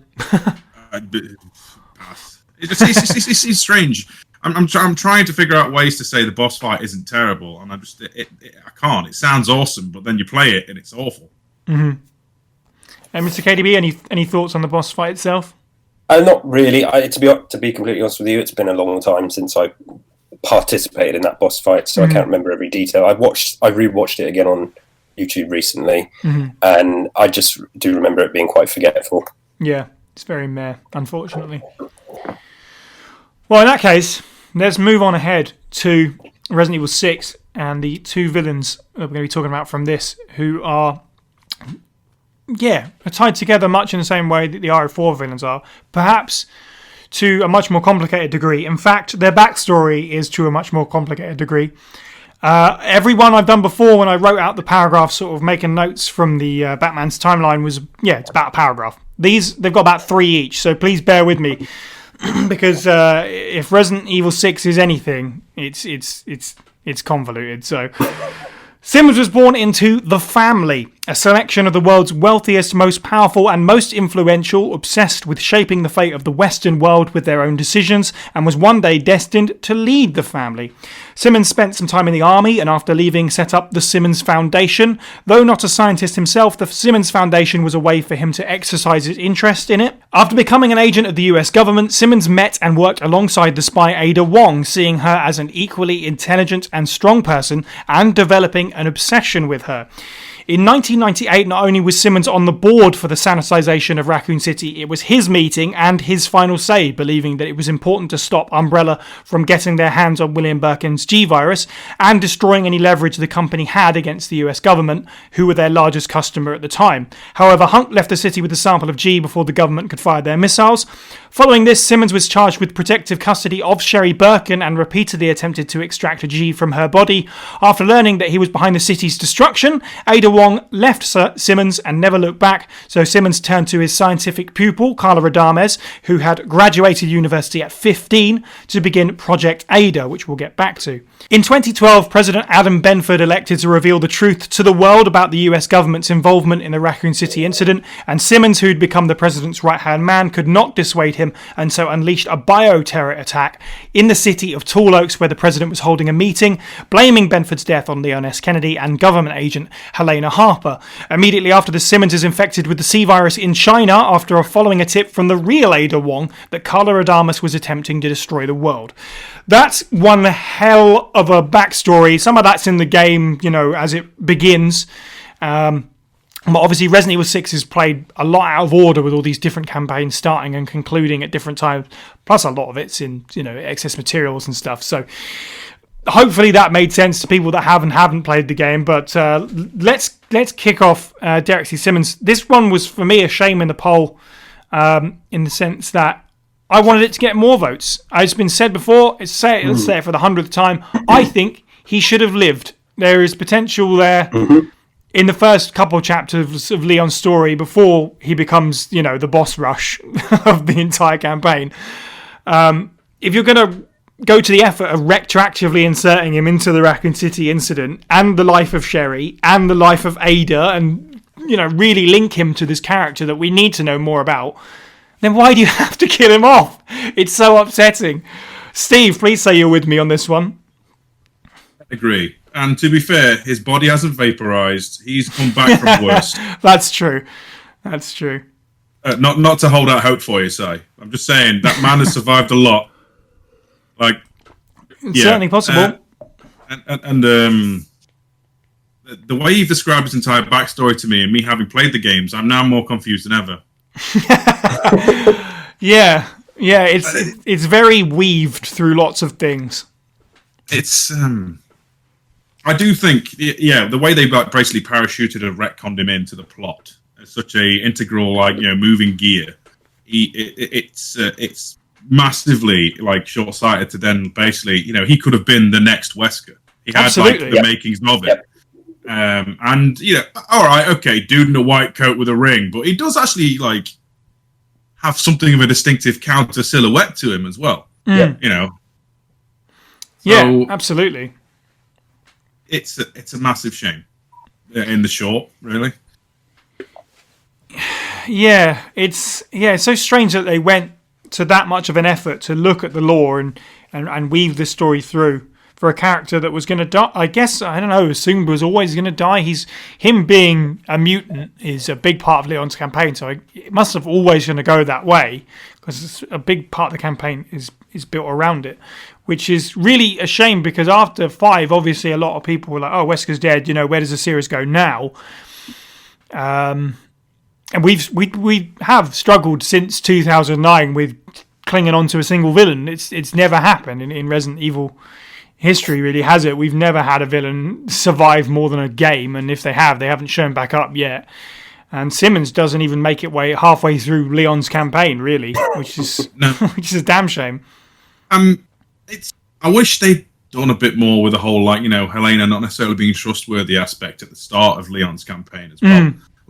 Because if you play through Sherry's campaign, it's kind of say you played Jake's campaign first. Right. I know Leon's top build on the list of the characters there, but say if you're curious for the new character first.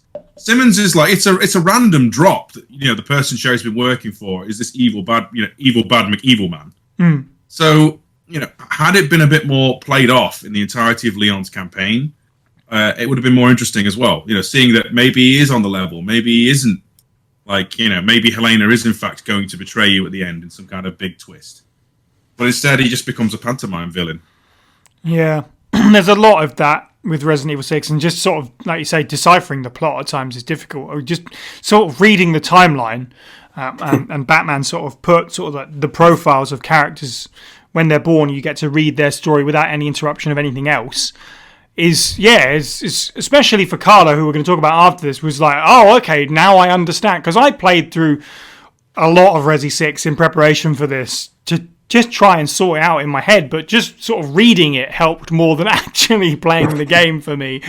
Mr. KDB, I hear you humming approval at these. You also think Simmons should have outlived Resident Evil 6's bizarre plotline?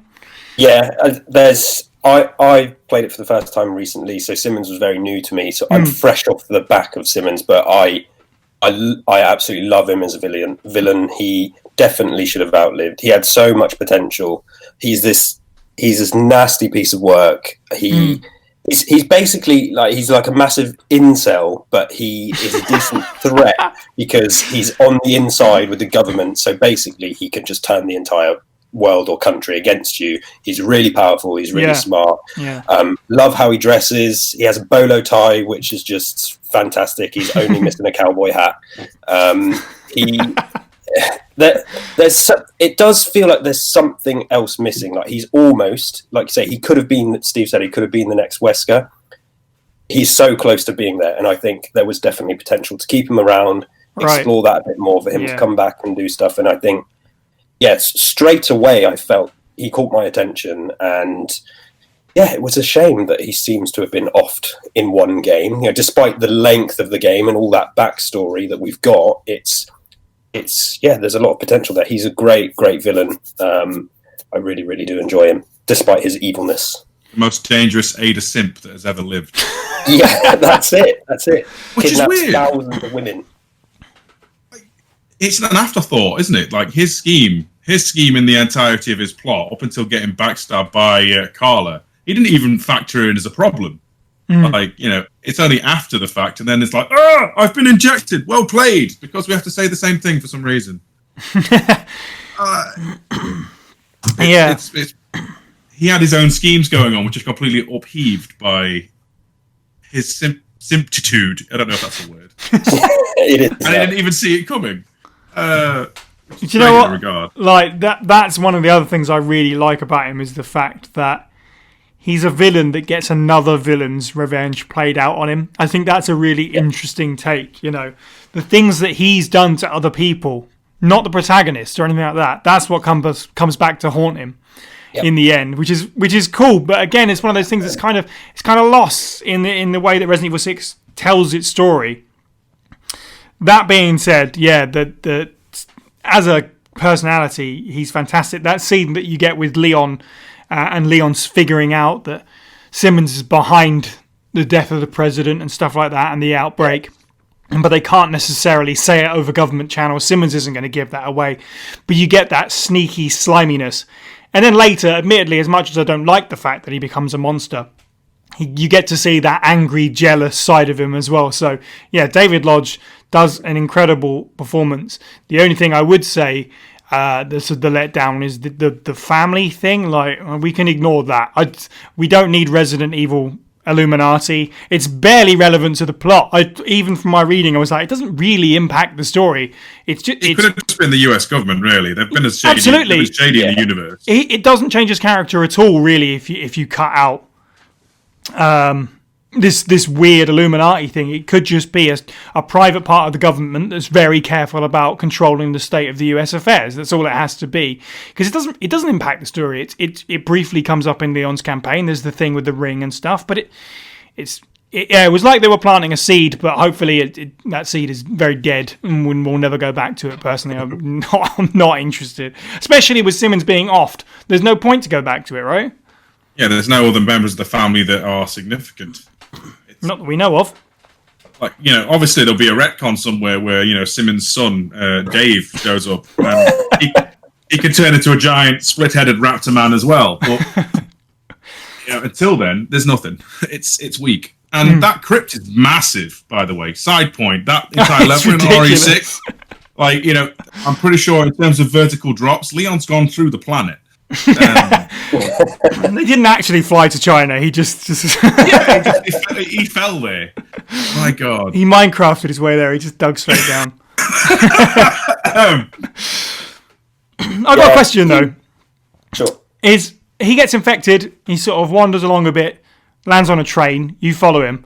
Why doesn't he cocoon? Am I missing a plot bit there? I mean, I know I read through all of it to try and understand it, but the whole thing with the C virus is everything turns into a cocoon and then BOW comes out of that.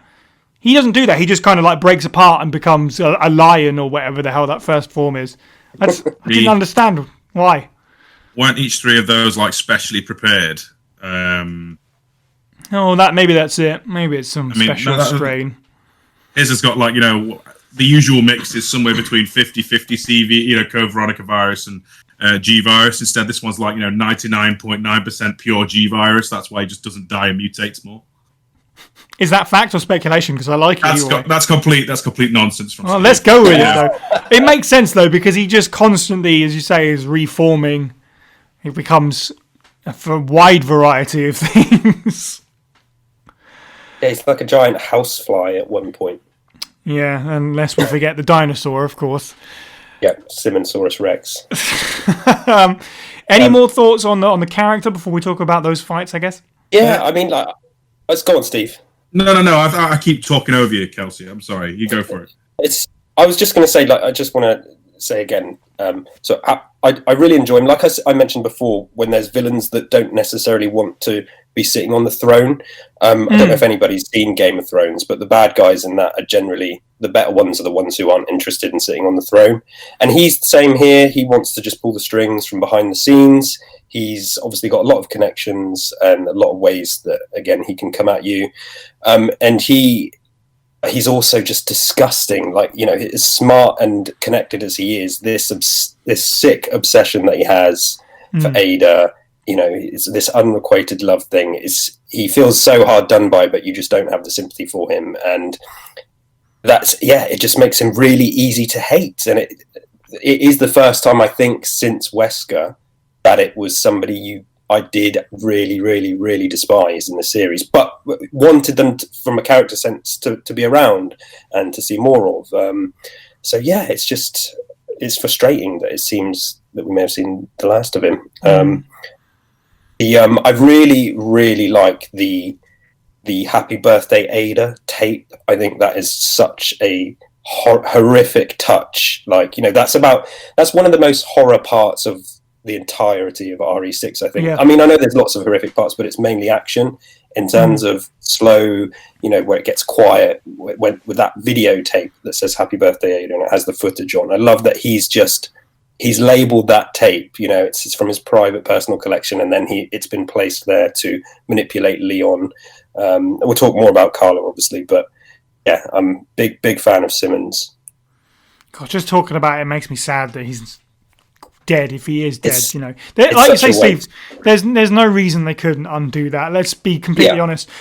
He's basically indestructible throughout most of the game, and the way he does die, I found it kind of unconvincing. I thought it's sort of meh. He falls off gets stabbed and goes no, like it's a big deal. Falls off something, there's fire, things fall on him, but that's nothing. He literally has survived worse. He has actually survived worse by that point. So I don't know. It's odd. I can actually I know it's a retcon. Probably he probably intended he's dead. Mm-hmm. I can accept if someone took his remains, shoved him in a back to tank, and he shows up again some time down the line. 'Cause his corpse isn't gone, is it? It's all still there in pieces. Yeah, absolutely. To backtrack around, I feel like I want to just heap one last little bit of praise on this man because, he's one of the few Resident Evil villains that thinks he's doing right. He believes he's doing things for the benefit of the United States. Most people, it's the world will burn in an inferno of hate. He's the scariest kind of psychopath, in that he thinks he's doing the world a favor. He believes what he's doing is right, and that's it. You just hit the nail on the head, and I think that's why when I say these people that they're not really, he's not interested in people loving him. He talks about stability and and sort of over the president making the wrong decision, and he really, really believes in what he's doing, even if he is clearly sort of unhinged. I think every time he dies, so to speak, he comes back a little bit more deranged until the end. Mm-hmm. Like, that's probably personal headcanon there. Like when you show that showdown with Leon and Ada on the roof, and he's literally like almost base urges, like he just wants to show how much of a man he is. That to Ada, while shooting bones at Leon, like okay, cool. You've clearly gone off your rocker a little bit. Which is nice because it just means the mask further and further slips. Yeah, absolutely. So in terms of the boss fights then, I mean, I don't know how we even handle this because there is so many, as you've mentioned. Most of them are okay. I don't have strong feelings about many of them. The first one's all right, I guess, with the lion on the train, if that counts. I mean, it's quite short, a bit quick-timey and whatever. But I'm not really that into the lightning rod housefly. The T-Rex then goes on a bit for me, and it's, obviously, just his body reforming into these shapes is just absolute nonsense science fiction. Yeah. And the last one is just, after all that, feels kind of underwhelming, I thought. It's strange, isn't it, that the first appearance is the strongest boss? Yeah, it just gets... Maybe it's also because it's like, oh, here we go again, doesn't really help. Any standouts for you, Steve, or any ones you particularly disliked? No. For me, literally, is like I can appreciate the spectacle of the later fights, but the train encounter is the strongest. Yeah. I particularly enjoy, like, you don't really use the cover mechanic much in RE6 in Leon's campaign, but there's like one bit where you really should, and it is this fight, where it goes from being just a normal lion thing to now a lion thing with, I don't know what the name of the dinosaur is, but the dinosaur from Jurassic Park that spits, only now it's bones. Yeah. That whole thing is cool. And the fact that he could have succinctly died with a bullet to the head at the end of that, and he doesn't. I think that's probably the most solid encounter for me, because there's a lot to it as opposed to just shoot the thing or insert the lightning rod. Kelsey, any standouts? I mean, I think I agree. I'm not, to be honest, a huge fan of the general gameplay anyway, so it's hard for me to be massively in love with any of the boss fights. And the T-Rex one, you have to do it twice. You do it that's right. Is it in Ada's campaign as well? Yeah, and the final one as well is twice with Leon and Ada. Yeah, and that's just like, Jesus Christ, really? We have to do this again. So, yeah, the dog/lion type form on the train is quite fun. By the time it had got to the fly, I was just like, is this really still carrying on? It's like 45 minutes later. And when I saw it was a fly, I was just like, eh? Yeah, it's bizarre, isn't it? Is this the same? I wasn't sure if it was Simmons. I was like, is this just another giant mutation that's appeared out of nowhere? But yeah, it's a shame. Like, the character himself is fantastic. The boss fight's less so. Okay, and our final villain for this episode is the other half of the Resident Evil 6 bad guy duo, Carla Radamus, who again has got quite a bit of an intro. So let me see if I can get through this one. Radamus was a gifted child completing university degrees at 15, as I said, and was hired immediately by Derek C. Simmons as part of the Simmons Foundation. She was trusted to lead Project Ada, which was designed to create an identical clone of the spy herself. During her time working for the Simmons Foundation, Radamus developed the C virus, which was able to destroy and reform the human body, but in all of the thousands of C virus trials, failed to create a new Ada Wong. However, once Simmons realized that Radamus had a similar DNA structure to his obsession, he had her kidnapped and exposed to her own creation. Whilst Carla was born again as a new Ada Wong, over time she began to remember her previous life and started to hate Simmons for it. Privately, she worked against him, using his gifts of access to his power against him by secretly forming Neo Umbrella. In the meantime, she worked on the C virus to create the Ustanak and an underwater facility to house the... I don't know what the pronunciation for this is, even still today. Haos, the massive Chaos. thing. Like Chaos. chaos without the right. T. Okay, Chaos. facility for Chaos, and she used Jake Miller's blood to make a more powerful strain of the virus and lied to Simmons about him being dead. It was a strain of the virus that Simmons was unaware of, and it couldn't be replicated by anyone else. Inviting Ada Wong to her secret submarine base, Carla was set to pin Neo Umbrella on the spy she had been cloned from and expose Simmons. She confused the masses with this and the claim that Neo Umbrella caused the Tall Oaks outbreak when it was in fact Simmons, and Chaos would eventually be ready to capitalise on the chaos and infect the world, completely destroying the order and the balance that Simmons and his family were obsessed with. Again, hopefully that makes sense. I played through the Ada campaign for, I think, basically the first time recently in preparation for this. I'd never done it, and it didn't help me with the story at all. Again, the reading was necessary. I found it really difficult to follow. But knowing that story now... Oh, go ahead, Steve. I just wanted to interject before you get onto really serious points. Chaos with the Chaos sounds like a 90s house album. I expect him, like the guy from Scooter, to do the vocals. But yeah, I didn't really understand the story of Carla until I read it. But now I do. It's kind of interesting, but also out of the two, she's definitely going to be the most boring. And, you know, we've got the super genius thing, but we've also got the clone thing, which is really just it feels like scraping the bottom of the barrel. And this is almost maybe hypocritical, because we talked about this in not just Villain Special 1, but the Code Veronica episode. It's similar to Alfred, you know, she's mad about her creation, basically, and what happened to her at the hands of other people. But I don't really care. I don't care that she's mad. I don't feel any sympathy for her. I'm not really interested. I think it is because the clone storyline just felt so tired and tacked on. I don't know, Steve. What was your reaction to the whole Carla storyline the first time you came across it? I'm actually with Ada on this one. In that Ada says at the end of her campaign, massive spoilers for RE6 by the way, that she would have probably helped her had she just focused on Simmons herself. I would have been sympathetic to Carla if she was like, you know, just trying to dismantle everything that Simmons did. But instead, she literally goes from, I hate this man, he has turned me into a monster, to the world will burn in an inferno of hate. You know? Yeah, exactly. Literally, it's... there is good villain writing in this. I'm evil now because lol. Like, she just, every scene she appears in on Chris's campaign is pretty much, she's just trying to goad him or infect his men or just be a general pain. And then anywhere else, it's just like, I'm going to kill you. Meh. I am Ada Wong. Meh. Like, okay, cool. Very interesting plot you've got there. Be a shame if, you know, it developed further than that. I think that's what it is. I think that you're right. The difference between her and someone like Alfred is Alfred was what happened to him and what became of his sort of mental state. He's still just out there living his life. You know, he's a twisted, awful individual.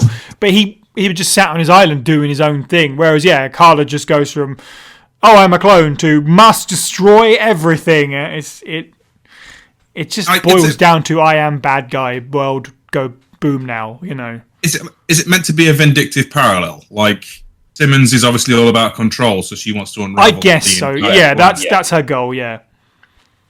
KDB, what do you think of Carla and her setup? Yeah, she is an interesting one. I think I might enjoy her a bit more than you both. Like I say, I'm a big fan of Simmons, but Carla, like, I quite like this extreme journey she goes on. I don't know, she might even be my second favourite of all the people we've talked about today. Now again, it might just be because it's really fresh in my mind. I've really recently finished RE6, but so she's another one that doesn't really want to be the face, but rather than control others, she just wants to wreak havoc and destroy, which is quite scary. It's a bit, you know. Again, I've mentioned a joke already, but it's like watching the world burn kind of thing. It's the motivations. Sometimes it doesn't even matter. It's about chaos, and she literally creates a creature called Chaos to destroy the world.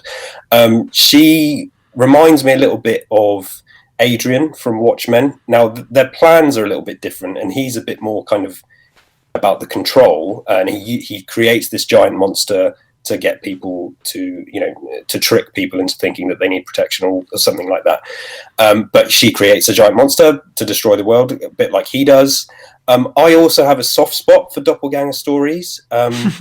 There's something quite creepy about it, and I like how it played off of Leon. I don't think we saw enough of it in RE6, but there was more potential there. She, rather than just killing Simmons, which, like you say, she could have maybe teamed up with Ada and just brought him down, she just has decided to bring the entire world down, which, it's just a scary thought, like this, creating this huge Titan-like creature, and in the context of Resident Evil and big mutations, as ridiculous as it is, I thought it was quite scary. I try to, as I say, give it the benefit of the doubt. And I'm still trying to work her out. I'm going to jump ahead a little bit as well, but I feel like Carla could, although we saw her get blown up and she was frozen and then shot and blown into a million pieces. I feel like if she was to come back, she could become a protagonist, a bit like in the way you think, is she going to just turn on us and destroy us all again? A bit like Loki from the Marvel universe. Right. Interesting. There's just sort of weird little things to her that I didn't hate. I think I'm still trying to work out, and she is very scary. There's something to her. I don't dislike her. Maybe I don't think she's as senseless maybe as it's first, you first think. Right. I mean, she's clearly clever in that she wants to destroy, if she does want to destroy the world, let's say, she has made it so Simmons can't die, figuratively speaking. That would have been the perfect way to get revenge, and that, here's the world I've ruined and you can't even die. That's a level of cruelty that's a couple of leagues above vindictive. And then on the flip side is, like, I have the sympathy because she was used in a way. She saw Simmons as her mentor, and then she was forced by him to just work on this project to create another woman that he was obsessed with. And I think there was something there that was just a bit more interesting about her than maybe we kind of give it credit for. Again, I feel like she's another one that could come back. Like this Carla and Simmons dynamic, I don't think it needed to stop here. This could have been something that got in people's way for another game or two, and certainly more story, I think. Yeah, I think if RE6 was a slower game and they hadn't just thrown everything at it, this is maybe a story that could have played out, over a few entries perhaps. But obviously everything was pretty accelerated, and a lot of the backstory takes place before the game. I think it is quite interesting. The whole Ada, if you're going to do a clone or whatever, or even, if you're going to do a clone thing, Ada makes sense. Like Ada, because there's already a character in the series that you're not really sure what their motivations are, what side they're on, anything like that. So that at least with the choice was quite interesting. And when it comes right down to it, we were talking about sort of the villains are both driven by completely different goals, balance and chaos, but also sort of they're all about getting revenge on each other, especially Carla. But Simmons is obviously obsessed with Ada and the thing that he's created and stuff like that. And the whole world is basically just caught up in the crossfire, which is quite interesting conceptually, especially because Carla obviously meets her end before the end of Chris's campaign, and then you sort of just go on to fight the thing that she's made and stop her final plan. So the sort of sequence of events I think is quite cool, but it's all very fast paced, and I just worry, and I maybe less so now following on with stuff like 7 and Rev 2, but the clone thing is a dangerous line to walk, where do we go from here, because then you can start bringing back villains or whatever from the dead like Wesker and maybe Simmons, that'd be nice, but I think, I think you're completely right that would be a mistake. I do like the idea of this one. If they could just say she was going to be the only one, I wouldn't mind it so much. And seeing, I guess, like I said, the way it plays off to Leon, and I could imagining scenes in my head where there's two Adas there, sort of Right, which one do you shoot? That one? Yeah, it sounds silly, but I mean, and then because they know that she tried to create these giant monsters to take over the world, they're all just kind of sleeping with one eye open. And you as the audience, wonder, when is she just using them for another plan again? Yeah, there was potential there. I thought I'm undecided on how good of a character she is, I think, but I'm not brushing her off. I'm going to say, on the subject of cloning, to dial it back a little bit, I think the whole reason we're having this conversation is because they actually made a more interesting concept than just, oh, look, it's just Ada, but not. Like, it's an entire person who's basically been put in the oven, boiled and grilled and turned into someone else against their will. As far as if they do cloning like that, it's a little bit more compelling, but I would rather they don't use it in the future. The whole, let's just take a follicle of Ada's hair and make a duplicate. If that had been how it went, I'd imagine we'd be even more pissed off. Right, that is a big difference, definitely. Like, as much as I can sort of turn my nose up at it a little bit, I'm able to let it slide because of that. It's not literally, there's two of the character that you don't like running around now. My favourite part, when I was playing the Ada campaign recently for the first time, like I said, one of my favourite parts was right near the end of the campaign. What I thought was the most Resident Evil 6 thing happened with Ada being like, oh, now I understand. And then immediately Carla falls off of a balcony to her death, like that, instantly afterwards. I was like, yeah, that seems about right. But then, following that, Carla becomes a boat. I was like, oh, okay, no, this is the most Resident Evil 6 thing where she's a boat now for some reason.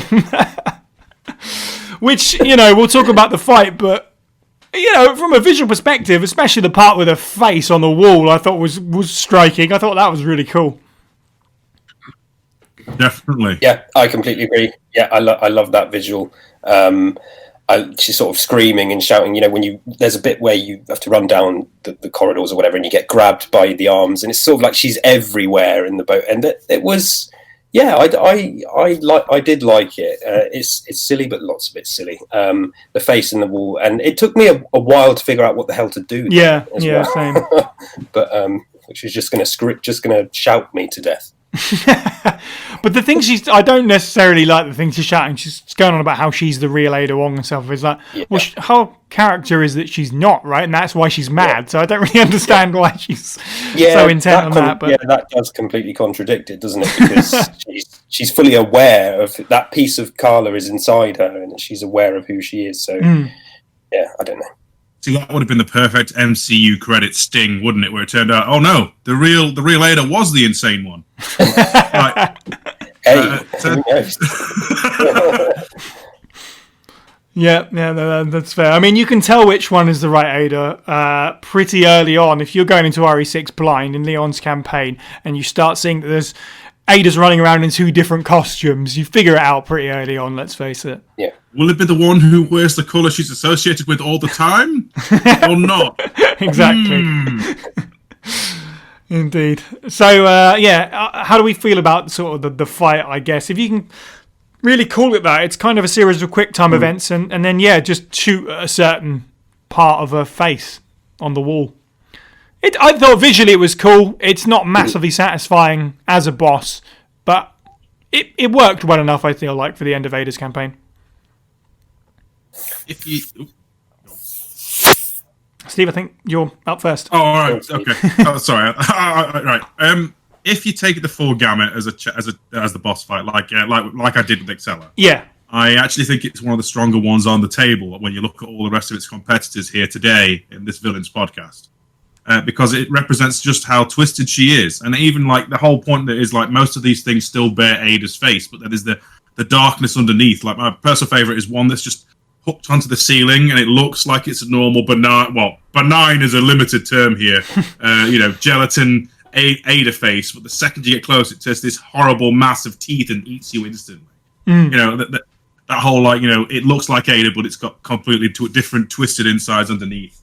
I think plays well, and getting a little bit 18 plus, maybe. I don't know. There's the whole concept of the fact that she was basically born out of a man's sexual desire and infatuation with a woman, and the fact that she now looks like a monster. Jesus. I don't know how else to say it. He looks like a monster covered in ejaculate. Is that more? The evil within might be all like, "Hey, look at all our white milky monsters," but I know what came first. This is one for the outtake reel, isn't it?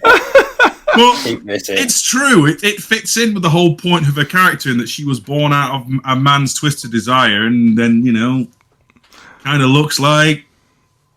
I'll stop now. No. I mean, you've made your point. I think it's very salient as well. I hadn't thought of it that way, but I can be very eloquent when I want to be.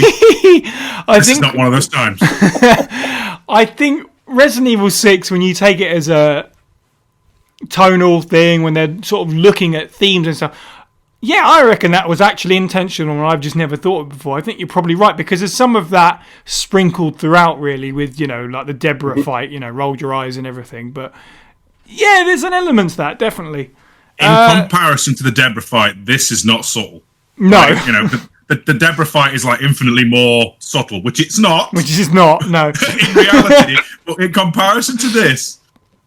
I mean, she's even dribbling like smaller forms of herself in the ceiling. Christ. Right, Mr. KDB, how did you feel about the end of Carla? Well, I mean, I'm looking at it in a whole... How do you follow that? It's given a whole new context for me. I suppose, like boss fights, they don't need to. I don't mind a boss fight not being this big complex thing that you have to do. Other parts of the game, often when I'm playing these games, there's other parts of the game that aren't boss fights that are more difficult. So in terms of what you have to do to complete the boss fight, if you like, obviously it's not a lot, but stylistically, I really enjoy it. We mentioned the face and that. Well, yeah, it took me back when I saw it. I thought that is really, really creepy. I did really enjoy it. I like the notion that she is dead. I think is well open to interpretation. I think a part of her. She was this entire big mass or whatever, and then a part of her was frozen and then shot. And because you just shoot her once and then she blows into a million pieces. But so when it gets slightly warmer, she's going to kind of liquid pull back into Carla, right? Like at the end of Terminator 2. Yeah, I guess so, yeah. Except she's going to have like one less toe. Made out of what? Yeah. So, yeah, I enjoyed it. I mean, it's I didn't think she was dead. When I completed that section, I thought, okay, she'll be back, and then apparently not. So, yeah, I didn't really see it as a boss fight, but her death, it's... I suppose she deserved to die. I'd like to see her back. I think, like I mentioned, this dynamic with Simmons and other characters could continue. RE6 is a funny one because I obviously heard all the hate towards it and all the bad reviews. So and I just never got around to playing it. I thought I'll play it at some point. It wasn't as bad as I was expecting by leagues. I was expecting so much worse. That in terms of a Resident Evil game, I look at the RE2 remake and the style and tone of that is what I prefer. But in terms of the characters and the story, there is something in there. It's just a shame that it just feels like an arcade game down at the amusements. That it's just kind of mindless. I pretty much ran through most of it. You don't really have to kill every enemy. Yeah. Enemies dropping ammo, I'm not a fan of at all. And yeah, it's RE6. It's a long way to a short point. There's so much potential in there story-wise. If it was split across a couple of entries, like you said, and the tone was brought down, the pace was brought down, I think it could have been incredible, to be honest. And maybe if Claire was in there somewhere. Yeah, I think we've not really had a chance to talk about it on the show. This is pretty much Mark's the first time. Yeah, I wasn't sure. Really, other than Sherry's campaign, obviously, which is out of the four is the one that's the most disconnected, really. But I mean, yeah, I think it's a game that's very much at odds with itself. And we talked the story, as I said, like these paragraphs of introduction I had to do. There's a lot there. It's just presented in kind of confusing and difficult ways sometimes. Yeah. Because I like these two villains as a pair. And the way they tie together is really interesting and unique for the series. I'm going to close out asking everyone what is their number one favourite off the list that we talk about today. And for me, I think it might even be Simmons, even though he's gone and half the campaign is just like I say, a boss rush basically. But as a character, I just found him so interesting, and I still do find him interesting. And I think I'm on sort of like team bring him back. Sorry, Wesker fans, but if you're going to bring back a villain, bring back one whose story didn't get the time that it deserved, as far as I'm concerned. Steve, who's your standout out of these 6? Before the podcast, I was like, I really like Excella and Irving. This podcast has like floated my opinion up and down, just talking about these characters. Like, for example, I will never ever not see Osmond Sadler as not Jafar ever again. But yeah, I'm actually in agreement. I think Simmons is at the moment sat in the potentially untapped potential bucket, and it's more believable he comes back than a man who has been decapitated by a rocket in a lava pool. Sorry, fans. Kelsey, you said that. You say Irving was your number 2, or you said so? Was your number 2? I didn't get your number 1. Like, Irving, and like I say, Carla, I'm so undecided on. Irving, I think, makes my number 2. There's a lot to love about him, but Hellboy, Derek Simmons, I think, is definitely the best here. I would be perfectly happy never seeing Wesker again. Like, I don't feel like I need to. I mean, it's a bit like bringing Darth Vader back or something in Star Wars. We don't need to. I'm happy for Simmons to take his place. If we want to see Simmons with a shrine with a pair of sunglasses on, fine. But it's for me, of all these we've spoken about today, Simmons is the number one. Wasted potential. Hopefully they bring him back. Please don't bring up Star Wars and bringing back characters. You're peeling the lid off there. Who knew this would become the Simmons Appreciation Podcast? There you go. Yeah. So, nothing else remains. He needs to come back with a cowboy hat, though, because, like I say, he has the bolo tie, and it's like, you definitely have a cowboy hat at home. I'm telling you now, that's a raid mode costume waiting to happen, surely. Capcom, please. You can have Salazar and Simmons as the bosses. Come on, just give me that raid mercenaries like mashup game. I need some non-canon sillies. I know, right? I still think this is a whole discussion for another day, but I think that could happen at some point. We've had Mercenaries 3D. It's time for a sequel. Orc sold, and that was advertised as non-canon. Exactly. I mean, RE6 is basically just one giant game of Mercenaries. Let's be fair. I should probably save this for the RE6 podcast, but the way everyone talks about how it should have been slowed down, and it clearly has pacing issues, and it just doesn't control. If they had done like a Telltale method, say, and just done like, here's chapter 1, buff, here's a campaign, and staggered its release, I'd imagine it might have fared a little better. Obviously, you'd have to have adjusted the price point because, AAA games and blah, blah, blah. But, had it been in installments, like, not like, not like many years in between, but like, literally like next month you get Jake's campaign. Right. Next month you get Chris's campaign. Yeah, I would have gone down a lot better. It's funny because Revelations 2 obviously was released like that, a game that doesn't really need that kind of format. I mean, it makes sense for the sort of episodic sort of TV show vibe they were sort of going for. I get why they did it. But yeah, Resident Evil 6 definitely needs it more than Revelations 2 did. Yeah, good call. Yeah, I won't go on about it all now because, like I say, I'm sure you're going to have a discussion about it at another point. But there is actually a lot in there for RE6. There's a lot to love in some of the campaigns. Loads of different things that the characters do and kind of imply. I really, really enjoy. I'm not a huge fan of the game. I mean, I don't mind action games like that. I just would have rather that it wasn't a Resident Evil game. Yeah, there's a lot to look forward to in terms of podcasts, but I'll tell you what, I am looking forward one day to get into Resident Evil 6. I'll say that much. Well, nothing else remains for me but to thank our contributors. If you'd like to be part of the show, then please look into auditioning for our file readings. Join the Discord server now to get in touch with members of the team and our community, discuss Resident Evil with us and other fans, and listen to the podcast live as it's recorded. You can find a link to the server, as well as our Twitter, Facebook, Twitch, Instagram, YouTube, and more at faspraypod.com. You can find the podcast on YouTube, Stitcher, Spotify, and iTunes, and if you enjoyed the show, please do leave us an iTunes review if you can. It helps spread the word. You can also support the show by picking up some merch or at patreon.com/FASprayPod for as little as $1 a month. In our next episode, the Pueblo people are finally heading to the Pueblo. Yes, indeed, in episode 32, we tackle the breakout entry in the series with a retrospective look back at Resident Evil 4. Thank you to the panel. You can follow all of us individually. I'm at Syniac_123. Steve is at FB Steve Was Taken. And Kelsey is at K_D_B_. And finally, thank you for listening and have a good week.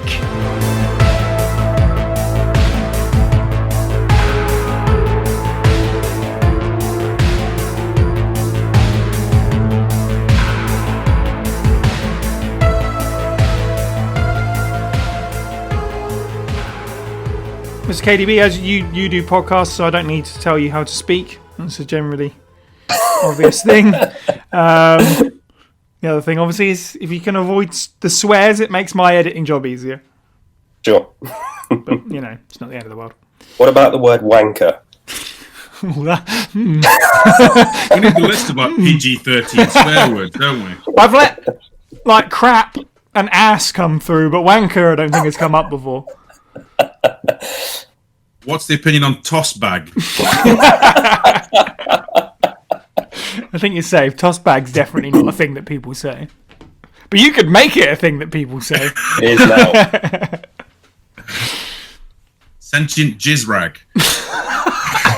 That's 2 new t-shirts right there. Twat. Make sure you collapse them. Oh, God. Let's do it. Let's go.